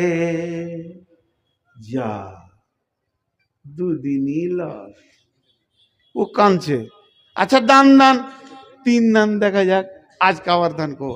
ওই রকম গোপনে দান করে একটা বুড়া সারা লাড়ু সাড়ু লোক 3 মাথা মোড়ে বসে আছে, ওর ক্ষমতা নাই জৈবনের ক্ষমতা, আর না আছে চুরি করার ক্ষমতা, নিজেই দেয়াল ধরে উঠে আর বসে, ওর কোলে দিয়েছে। সকালবেলায় আবার ঘটনা, আল্লাহ কোন দাতা এলো রে চিন্তামণি ফতেপুরে। প্রথম দিন দিয়েছে চোরকে, দ্বিতীয় দিন দিয়েছে বেশ্যাকে, আজ আবার দিয়েছে বড় লোক বখিল হাড় কিপটে মালকে। যা এখনো কাঁদতে শুরু করেছে, খুব কাঁদছে, আল্লাহ আমার দান তুমি কবুল করনি। হাদিসের ভাষা আছে ফা উতিয়া কিলালাহু, ওকে আল্লাহ কিভাবে বলছে, ও কিভাবে বুঝছে এটা আল্লাহ জানে। ওকে আল্লাহ বলছে, বান্দা তোর দানের ভিতরে ইখলাস ছিল, তোর দানের ভিতরে ইখলাসটা এত বেশি ছিল যে তুই নবীকেও পর্যন্ত জানাসনি, যুগের নবী মুসাকে ওর হাত দিয়েও দান করিসনি যাতে করে লোকে প্রচার হবে, তুই গোপনে দান করেছিস। আর আমি আল্লাহ তোর দানটাতে 2 মুখ কাজ করে নিয়েছি, একদিকে তোকে দানের বদলা তো দিবই দিব, আর 3 জনকে হেদায়েত দিয়েছি। চোর যখন মালটা তোর পেয়েছে চোখের পানিতে রাতে উঠে কাঁদছে, আল্লাহ আমার নাম কালু ডাকাত, এলাকার মধ্যে সেরা চোর, মানুষ আমাকে নোংরা চোখে দেখে, আর আমার ঘরে তুমি বিনা মেহনত টাকা ভরে দাও, আমি লোকের টাকা ছিনতাই করে চুরি করে ডাকাতি করে রুজি রুটি খাই, আর বিনা মেহনতে তুমি টাকা দাও। আমি ভেবেছিলাম পৃথিবীর মানুষ আমাকে কাছে বসতে নেয় না, তাহলে সামান্য মানুষ যদি আমাকে বসতে না নেয় তাহলে তোমার মতো রব আমাকে কেমন করে নিবে? রবের কাছেও আমার হয়তো জায়গা নাই, এটা আমার ধারণা ছিল। কিন্তু আজকে আমি বুঝে নিলাম, এই আল্লাহ তুমি আমাকে কত ভালোবাসো, আমার ঘরে বিনা মেহনতে টাকা ভরে দিয়েছো। আজকে আমি তওবা করছি, না খেয়ে কুকুরের মতো মারা যাব, আর চুরি করব না। তওবা করে লোকটা নামাজি পরেজগার হয়ে গেল। ওই রকম বেশ্যা মেয়েটা বলছে, আল্লাহ আমি আমার জীবন যৌবনের বিনিময়ে রুটি খাই, আমার পেটের খাবারটা আমার যৌনাঙ্গের মেহনতে হয়ে থাকে, তাহলে আমি কত নোংরা, আমাকে কেউ নেয় না, আমার সাথে কেউ কারো ছেলে মেয়েকে ঘুরতে দেয় না, দেখলে আমাকে নোংরা বলে, মানুষ ঘৃণা নজরে দেখে, রাস্তায় হাঁটলে বলে রান্ডি গেল বেশ্যা গেল। কিন্তু তোমার মতো রব কত ভালো, আমার মতো বেশ্যার খেয়াল রেখে দিয়েছো, বিনা মেহনতে আমার ঘরে খাবার দিয়েছো। আজকে থেকে তওবা করছি, এ খাবার আর আমি করব না, ওই কাজ করব না। তওবা করে মেয়েটাও আল্লাহ রাস্তায় ফিরে এলো। ওই রকম বড় লোক বখিলটা বলছে, আল্লাহ আমি জীবনে দান করি না, আমি হার কিপটে, এই জন্য আমার ঘরে লোকের মাল তুমি ভরে দিছো, জাকাত ওসরের ফিতরার মাল, দানের মাল ভরে দিছো, মাবুদ গো এটা দান করে দিব, আমার মালও দান করব। সেই লোকটা সেই দিন থেকে বখিলি ছেড়ে ছেড়ে দিয়ে আমার দাতা হয়ে গেল। একদিকে ও নেকি পেল, একদিকে 3 দিকে হেদায়েত পেল। এখলাস থাকলে ওই দানের বদলতে যদি কোটি টাকা বিনা এখলাসে হয়, আর এখলাসে যদি 1 লাখ টাকা হয়, এই মাদ্রাসা থেকে একটা বাচ্চা একটা আল্লাহর ওলি জন্ম নেবে, একটা বাচ্চা পরেজগার দিনদার জন্ম নেবে। আপনাদের মালের রিয়াকশনে ওই ছেলেগুলো খাবে, ওদের ইমানি জজবা বাড়বে। অতএব গোপন দান করা যায়, প্রকাশ্যে দান করা যায়, গোপন দানটা বেশি ভালো, প্রকাশ্যে দান করা যায়। তো আমি যে কথা বলতে যে এই দিকে ঘুরে চলে এলাম দানের দিকে, আবার ওই দিকে ঘুরে গেছি, কিন্তু কিয়ামত হবি, কিয়ামত হবি। আমি একটা কথা জিজ্ঞেস করি, এখানে কেউ আছেন একজন খালি উঠে বলবেন যে কিয়ামত হবে না? সবাই আমরা বিশ্বাস করি, সবাই বিশ্বাস করি, কিন্তু বিশ্বাস যে করি তা সেই দিনের পুঁজি কে কে রেডি করছি, কে কে রেডি করছি? পুঁজি তো রেডি করতে হবে, বিশ্বাসের সাথে তো কাজটাকে মিলাতে হবে। খালি মুখে বিশ্বাস হলে হবে না। তা আমি একটা হাদিস পড়েছি আপনাদের সামনে, খালি তর্জমা করে দেবো, এর বিশ্লেষণ করবো না। এর বিশ্লেষণটা আশা করছি কালকে করব, রঘুপুরে পলসন্ডায় হাদিসটা বিশ্লেষণ করব। কিন্তু শুধু শুনিয়ে দিচ্ছি কিয়ামতটা কত দূরে আছে। রেল লাইনের দুদিকে তাকান, খালি ফাঁকা, এদিকেও ট্রেন দেখা যায় না, এদিকেও দেখা যায় না, কিন্তু আলোটা লাল ছিল সবুজ হয়েছে। লাইনের মাঝে আর থাকবেন? আলোটা লাল ছিল সবুজ হয়েছে, লাইনের মাঝে আর থাকবেন? আসছে, বুঝে নিয়েছেন ও মাল আসছে, দম দম দম দম করে চলে আসছে, থাকবে না। তা আল্লাহ রসুল বলছে তোদেরকে সবুজ আলো দেখিয়ে দিই, গুনবেন। নবীজি বলছেন খামসা আসারা খাসলাতান মিন উম্মতি, আমার উম্মতের ভিতরে যখন 15টা গুণ দেখতে পাবে, আমার উম্মত যখন 15টা কাজ করবে, আমার উম্মত 15টা জিনিসে তাদের কাছ থেকে পাওয়া যাবে, তাহলে জেনে নাও কিয়ামত সবুজ আলো পেয়ে গেছে। এবার কিয়ামত ঢুকছে। 1 নম্বরে হলো ইজাত তোকে জালফাইও দুবালান ওলামানাত মাগনামান ও যাকাত মাগরামান। 3টে একসঙ্গে বলবো, জনসাধারণের মাল নেতারা লুটে খাবে, আমানতের খেয়ানতি চলবে, যাকাতকে জরিমানা মনে করবি। জনসাধারণের মাল নেতারা লুটে খাবে। হাজি, জনসাধারণের মাল নেতারা লুটে খাবে। আজকে দেশের নেতাদের অবস্থা কি বলেন তো? চুরি করে ভোট নিয়ে গদিতে বসছে, ওর কাছ থেকে সুখের আশা কি করতে পারেন? জি, একবার খেয়াল করেন, একটা জেলা চালাতে গেলে আইএসআই অফিসার হতে হচ্ছে, ডিগ্রি হতে হচ্ছে, তার মাস্টার্স করতে হচ্ছে, গ্র্যাজুয়েশন করতে হচ্ছে। আর যে দেশ চালাইছে সে চাওয়ালা, হকার। এবার অবস্থা কি হবে? ট্রাকের হ্যান্ডেলটা যদি মাতালের হাতে দেওয়া হয়, যে অবস্থা হবে, দেশের অবস্থা তাই হয়েছে। নবীজি বলছেন জনসাধারণের মাল নেতারা লুটে খাবে। ওয়াল আমানাত মাগনামান, আমানতের খেয়ানতি চলবে। কাউকে যদি আমানতের টাকা দেওয়া হয়, ওই লোকটা আমানতদারি রাখতে পারবে না। ওয়া যাকাত মাগরামান, যাকাতকে জরিমানা মনে করবি। দেখেন এগুলো চলছে কি চলছে না, আমি আজকে বিস্তারিত বলবো না। তাহলে 3টে হলো তোলি মালিকের দিন, দিনের শিক্ষা বাদ দিয়ে বেদিনী শিক্ষার প্রচার প্রসার হয়ে যাবে। মাদ্রাসাগুলো মনে হবে এতিমখানা, আর মিশনগুলো মনে হবে অনেক বড় সুখের জায়গা। মিশন তত্তর করে বাঁচে, মাদ্রাসা এতিমখানা হয়ে থেকে যেছে। জেনারেল শিক্ষার পেছনে মানুষ হুর হুর করে দৌড়বে। একটা বাচ্চা পুঁথুলের মাঝে জন্ম নিলে মা বাপের মাঝে যখন ঘুমাবে স্বামী স্ত্রী যুক্তি করবে কোন মিশনে দিলে ডাক্তার মাস্টার হবে। মা আমার, বন্ধু আমার যেদিন মরে যাবে, মা আমার, ভাই আমার যেদিন মারা যাবে, উকিলের ওকালতি শেষ, জজের জজগিরি শেষ, ইঞ্জিনিয়ারের ইঞ্জিনিয়ারিং শেষ, ডাক্তারের চিকিৎসা শেষ। যেদিন আজরাইল আসবে সেদিন ওর সমস্ত ডিগ্রি শেষ। কিন্তু মৌলবি লাইনে দেবেন, আলেম হবে, মৌলানা হবে, হাফেজ হবে। যেদিন মরবে নতুন উদ্যমের একটা জীবন পাবে, কিন্তু সেই দিকে মা বাপের খেয়াল নাই। তো অনলি মালিকা এর দিনই আতার রজলম, চারটা বলা হয়ে গেল। জনসাধারণের মাল নেতারা খাবে, আমানতের খেয়ানাতি চলবে, জাকাতকে জরিমানা মনে করবে, আর দিনই শিক্ষা বাদ দিয়ে বেদিনী শিক্ষার প্রচার প্রসার বেড়ে যাবে।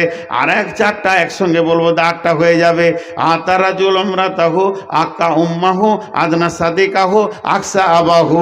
এমন একটা দিন আসবে রে, পুরুষেরা মেয়েদের পেছনে পেছনে ঘুরবে। যদি এটা বুঝতে না পারছেন, একবার মেলাতে যান। কুত্তি আগে, কুত্তা পেছনে। কুত্তির পেছনে কুত্তা যেমন আশ্বিন মাসে ঘুরে, বর্তমানে যুবকরা যুবতীর পেছনে ঘুরবে। নবীজি বলছেন আতা রাজুল উমরাতাহু আক্কা উম্মাহু, মাকে ধুমকে কথা বলবে, তাতে রাগে হোক মিষ্টি কথা হারিয়ে যাবে। মা সাধারণ কথাতে ধুমকি খাবে। মা যদি বেটাকে হাসতে হাসতে বলে, বেটা কোথায় যাচ্ছিলে, তোমাকে বলতে হবে নাকি? এটাও হলো ধুমকি। অথচ আল্লাহ বলছে কুলু কওলান কারীমা, তুমি মিষ্টি কথা বলো। তালা তানহারহুমা, তাদেরকে ধুমকায়ও না, কিন্তু মাকে ধুমকাবে। আদনা সাদিকাহু, নিকট আত্মীয় হবে, বন্ধু, বন্ধুকে নিকট আত্মীয় বানাবে। আদনা সাদিকাহু আকসা আবাহু, বাপকে ঝিড়কে ঝিড়কে রাখালের মতো বেটারা কথা বলবে। বাপ আর মায়ের মিষ্টি কথা শোনার আফসোস থেকে যাবে, আর বন্ধুকে মিষ্টি কথাতে সুগার বানিয়ে দেবে, আর মেয়েদের পেছনে পেছনে ঘুরবে। আটটা হয়ে গেল। 9 নম্বরে জাহারাতিল আসওয়াত ফিল মাসাজিদে, মসজিদে জোরে জোরে দুনিয়ার গল্প করবে, মসজিদটা আড্ডাখানা বানাবে। সাদাল কাবিলাতা ফাসিকুহুম, গায়ের বিচারক হবে, নেতা হবে চরিত্রহীন লোক, লুচ্চা লম্প লাফাঙ্গার মাতাল চোর সুদারু, এরা গায়ের বিচার করবে। গায়ের যদি কোনো একটা বিচার হয়, সেখানে দিনদার ইমানদার পরেজগার পাওয়া যাবে না। যত মাতাল সুদারু লাফাঙ্গার আর আপনার কিনা লুচ্চা, যাদের জিন্দিগির গ্যারেন্টি নাই, চরিত্রের গ্যারেন্টি নাই, এরাই মাদ্রাসা, এরাই আপনার কিনা গায়ের বিচার করবে। আর ছাগলের রাখাল পঞ্চায়েতের প্রধান হবে, নিজের নাম সই করতে পারবে না, এরাই আবার নিতার্ক দিতে বসবে। আর উকরিমার রাজুলু মাখাফাতা সারিহি, মানুষ মানুষকে ভয় করবে, তার মারের ভয়ে সম্মান করবে, তার মারের ভয়ে। ডিগ্রির কোনো সম্মান থাকবে না, মাস্টার ডাক্তার ইঞ্জিনিয়ারের সম্মান নাই, মারের ভয়ে ওকে সম্মান করবে। বিশ্বনবী বলছেন এমন যেমন আসবে জাহারাতিল কায়নাতু ওয়াল মাজিফু, ঘরে ঘরে গান বাজনা ঢুকে যাবে, পকেটে পকেটে 24 ঘন্টা টানানা টানানা চলবে। আল্লাহর নাম জিকির নেওয়া মানুষের সময় থাকবে না, তাদের কাছে শুধু গান বাজনা বেড়ে যাবে। আর তারা করবে কি, সুরে বাতিল খুমর, আমার উম্মত মদের বোতলে হাত দিয়ে দেবে, মদ অবাধভাবে পান করবে। হালাকে আল্লাহ রসুল যখন গিয়েছিলেন মেরাজে, আল্লাহ রসুলের সামনে একটা ট্রে আনা হলো, যাতে 2টি গ্লাস, একটাতে ছিল দুধ আর একটাতে ছিল মদ। আল্লাহ নবীকে জিবরাইল বললেন, ইয়া রাসূলুল্লাহ, আপনার স্বেচ্ছায় একটা তুলে নেন। বিশ্বনবী দুধটাকে তুলে নিলেন, মদটা নিলেন না। জিবরাইল বললেন, ইয়া রাসূলুল্লাহ, বেঁচে গেল, বেঁচে গেল, বেঁচে গেল। কে বাঁচলো? আপনার উম্মত বেঁচে গেল। আপনি যদি দুধটা তুলে নিতেন, আপনার উম্মত পাগল পাড়া হয়ে, সেটা মাতাল হয়ে, আপনার পশ্চিম দিকে সূর্য ওঠা পর্যন্ত মাতাল হয়ে থাকতো, তাদের ঘোর ছুটতো না। আমার নবী তুলে নিলেন দুধ, আর আমরা বাড়ির গাভীর দুধকে দুইয়ে টেনে বের করে 10 লিটার দুধকে নিয়ে গিয়ে পণ্ডিতপুরে লালগোলায় বেচে দিয়ে ওই দুধের টাকাতে বোতল খেয়ে বাড়ি ঢুকছে। নবীজি নিলেন দুধ, এরা দুধের টাকাতে মদ খাচ্ছে। আমার আল্লাহ রসুল বলছেন, আমার উম্মত মদ পান করবে। লিবাসুল হারির, তারা রেশমের পোশাক পরবে। লানা হাদিহিল উম্মাতু আউয়ালিহা, এই যুগের উম্মতেরা আগেকার উম্মতদেরকে গালি দেবে, লানত করবে। তারা মাথা মোটা ছিল, তাদের বুদ্ধি কম ছিল, হুঁশ কম ছিল, তারা দিন দুনিয়া কিছু বুঝতো না। আমরা অনেক চালাক, আমরা বেশি বুঝি। অতএব সেই লোকদের তোমাদেরকে এরা হেও করবে। 15টা বলা হয়ে গেল। আমি যে 15টা বললাম এগুলো যদি চলছে তা আপনি ব্যাগটা গুটান। আমি লাইনে দেখতে পেয়েছি না ট্রেন আসছে কিনা, কিন্তু স্টেশন মাস্টার বলছে কামরূপ 1 নম্বরে আসছে। তাহলে আপনি ব্যাগটা হাতে নেন, আপনাকে যেতে হবে গৌহাটি। ব্যাগটা হাতে নেন, ব্যাগ হাত ছাড়া করিয়েন না, বিপদে পড়বেন। সেই ব্যাগটার নাম হচ্ছে আমল নামা। আমলের ব্যাগটা নেন, নামাজ রোজা ঢুকিয়ে আছে কিনা দেখেন, রেডি থাকেন। কিয়ামত আসছে, রেডি থাকেন। কিয়ামত আসছে, রেডি থাকেন। কিয়ামতের মাঠটা কেমন হবে এই নিয়ে আর একটা বিষয় আছে। শুধু ভাই আপনাদের কাছে বলছি 2 ঘন্টা বকা উচিত, কিন্তু আমি 15টা মিনিট ছুটি নিচ্ছি। আজ টোটাল বক্তব্যটাকে এক জায়গায় জমা করে দিচ্ছি। কিয়ামত হবে, এটা আমার শেষ কথা, বেশি লয়। কিয়ামত হবে, এটা আমি প্রমাণ করেছি। মাঝে খালি এতটুকু কথা বলেছি যে সাহাবীরা সেইটাকে কত ভয় করতেন, ওই দিনটাকে কত ভয় করতেন। শেষকালে বললাম আর কত লেট আছে এটা ভাবনায় নিয়ে আসেন। যে 15টা জিনিস বললাম একবার চোখে দেখেন, চোখে দেখেন, চোখে দেখেন, চলছে, রেডি হয়ে যান আপনি। বেঈমানদের বেঈমানিতে কিয়ামত এসে যাবে, কিন্তু আপনাকে ওই গাড়িতেই চেপে আল্লাহর কাছে যেতে হবে। ভাই আমরা কিয়ামতের মাঠে হাজির হব কি হব না? একবার মুখ খুলেন, হাজির হব কি হব না? হব। আমি একটা দোয়া দিছি, আমি কয়েকদিন আগে একটা বড় আলিমের কাছ থেকে পেলাম, এটা আমারও নতুন শিক্ষা হলো। যতদিন বাঁচবো ততদিন শিখবো। কোন একজন ব্যক্তি আমাকেও বলেছিলেন, এক মদিনার লোককে আমি বলছিলাম, ভাই আপনার সঙ্গে 2 দিন থাকলাম, আর তো দেখা হবে না, আপনি মদিনার আমি ইন্ডিয়ার। হ্যাঁ হবে ইনশাল্লাহ বলছে। তখন আমি বললাম ইনশাল্লাহ কিয়ামতের মাঠ ছাড়া আর হবে না। আমার মুখে উনি হাতটা দিয়ে বললে এটা বলতে হয় না, এটা বলতে হয় না। আপনাদেরকে একটা ধারণা দিচ্ছি, কিয়ামত মুমিনের জন্য নয়। একজন আলিম বলছে কিয়ামত হচ্ছে কাফের মুশরিক ফাসিক বেঈমানের জন্য। মুমিন তো জান্নাতে যাবে, মুমিন কিয়ামতে স্টপেজ নেবে না, কিয়ামত চিন্তা করতে হবে না। জি, তো এটা আপার লেভেলে কথা। আমরা যা গুনাহ করেছি ওই কিয়ামতটা পার করতেই কঠিন হবে। তো আমি আল্লাহর কাছে দোয়া দিচ্ছি, হে আল্লাহ কঠিন কিয়ামতের দিনে আমরা বিচার চাই না, তোমার দয়া চাই, আমাদেরকে দয়া করো। দেখেন দোয়া দিলাম, কেউ আমিন বললে না। শেষকালে এটা তো খুঁচে আমিন বলানো হইল। আমি যে দোয়াটা দিচ্ছি তা একটু ভাবেন, হে আল্লাহ তোমার কাছে আমরা কিয়ামতের দিন বিচার চাই না, দয়া চাই, দয়া করো, আমাদেরকে কিয়ামতের দিন মাফ করো।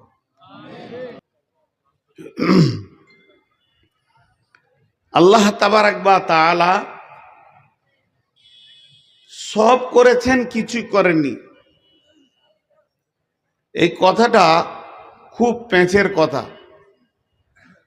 সমস্ত জিনিস আল্লাহ বানিয়েছেন, কিছু বানাইতে হয়নি। এটা কেমন কথা? আমাকে যদি একটা চশমা বানাতে হয়, আমাকে উঠতে হবে, মেটেরিয়ালস নিতে হবে, ঠুকতে হবে, মাপতে হবে, বানাতে হবে, তবে আমি পারবো।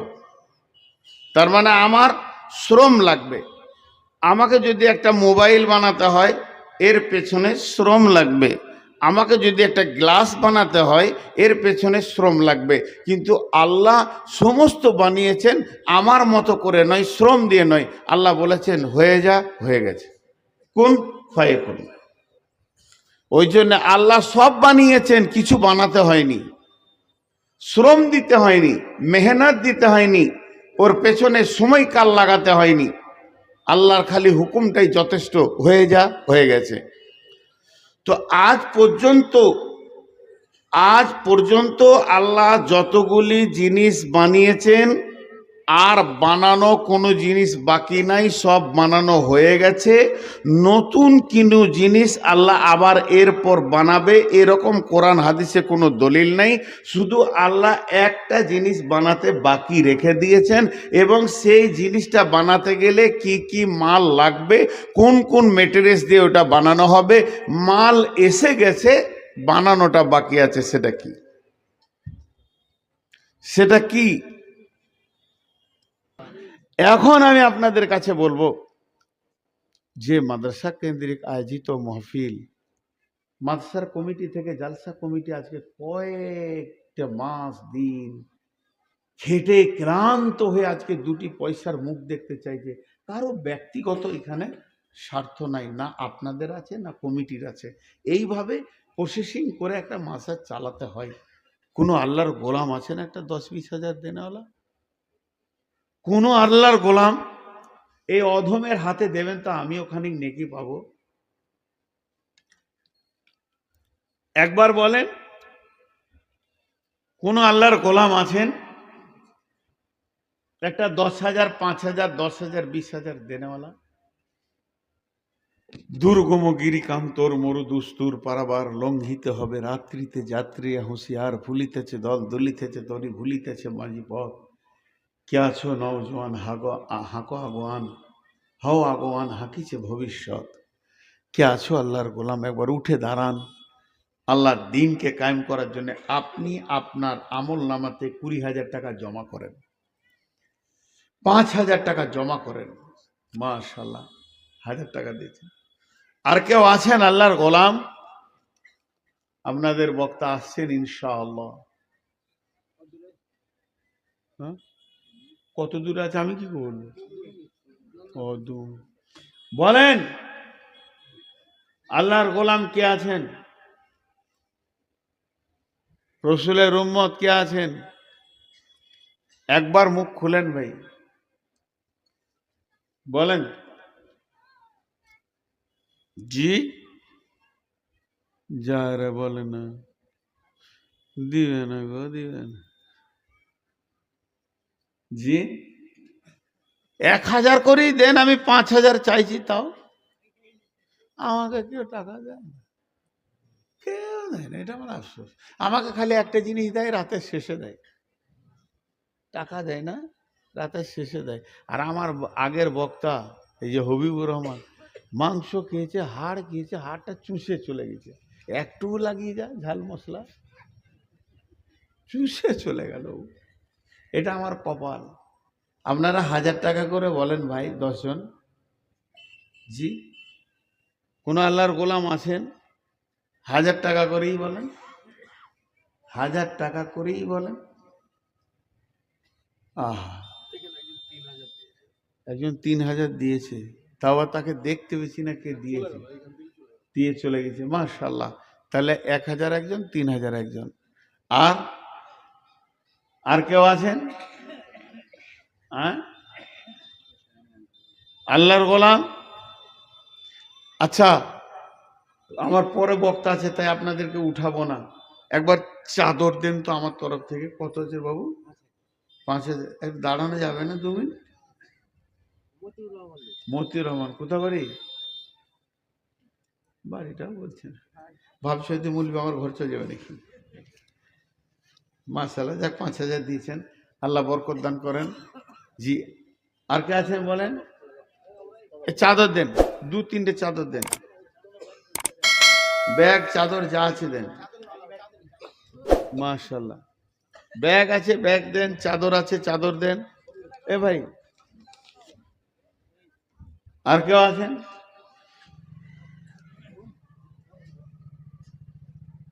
আর কেউ আছেন ভাই? ব্যাগ চাদর কালেকশন করার মন নাই রে ভাই, হ্যাঁ কঠিন। 100 টাকা নোটগুলো আছেন ভাই? হ্যাঁ আমি বলেছি তো, সেটি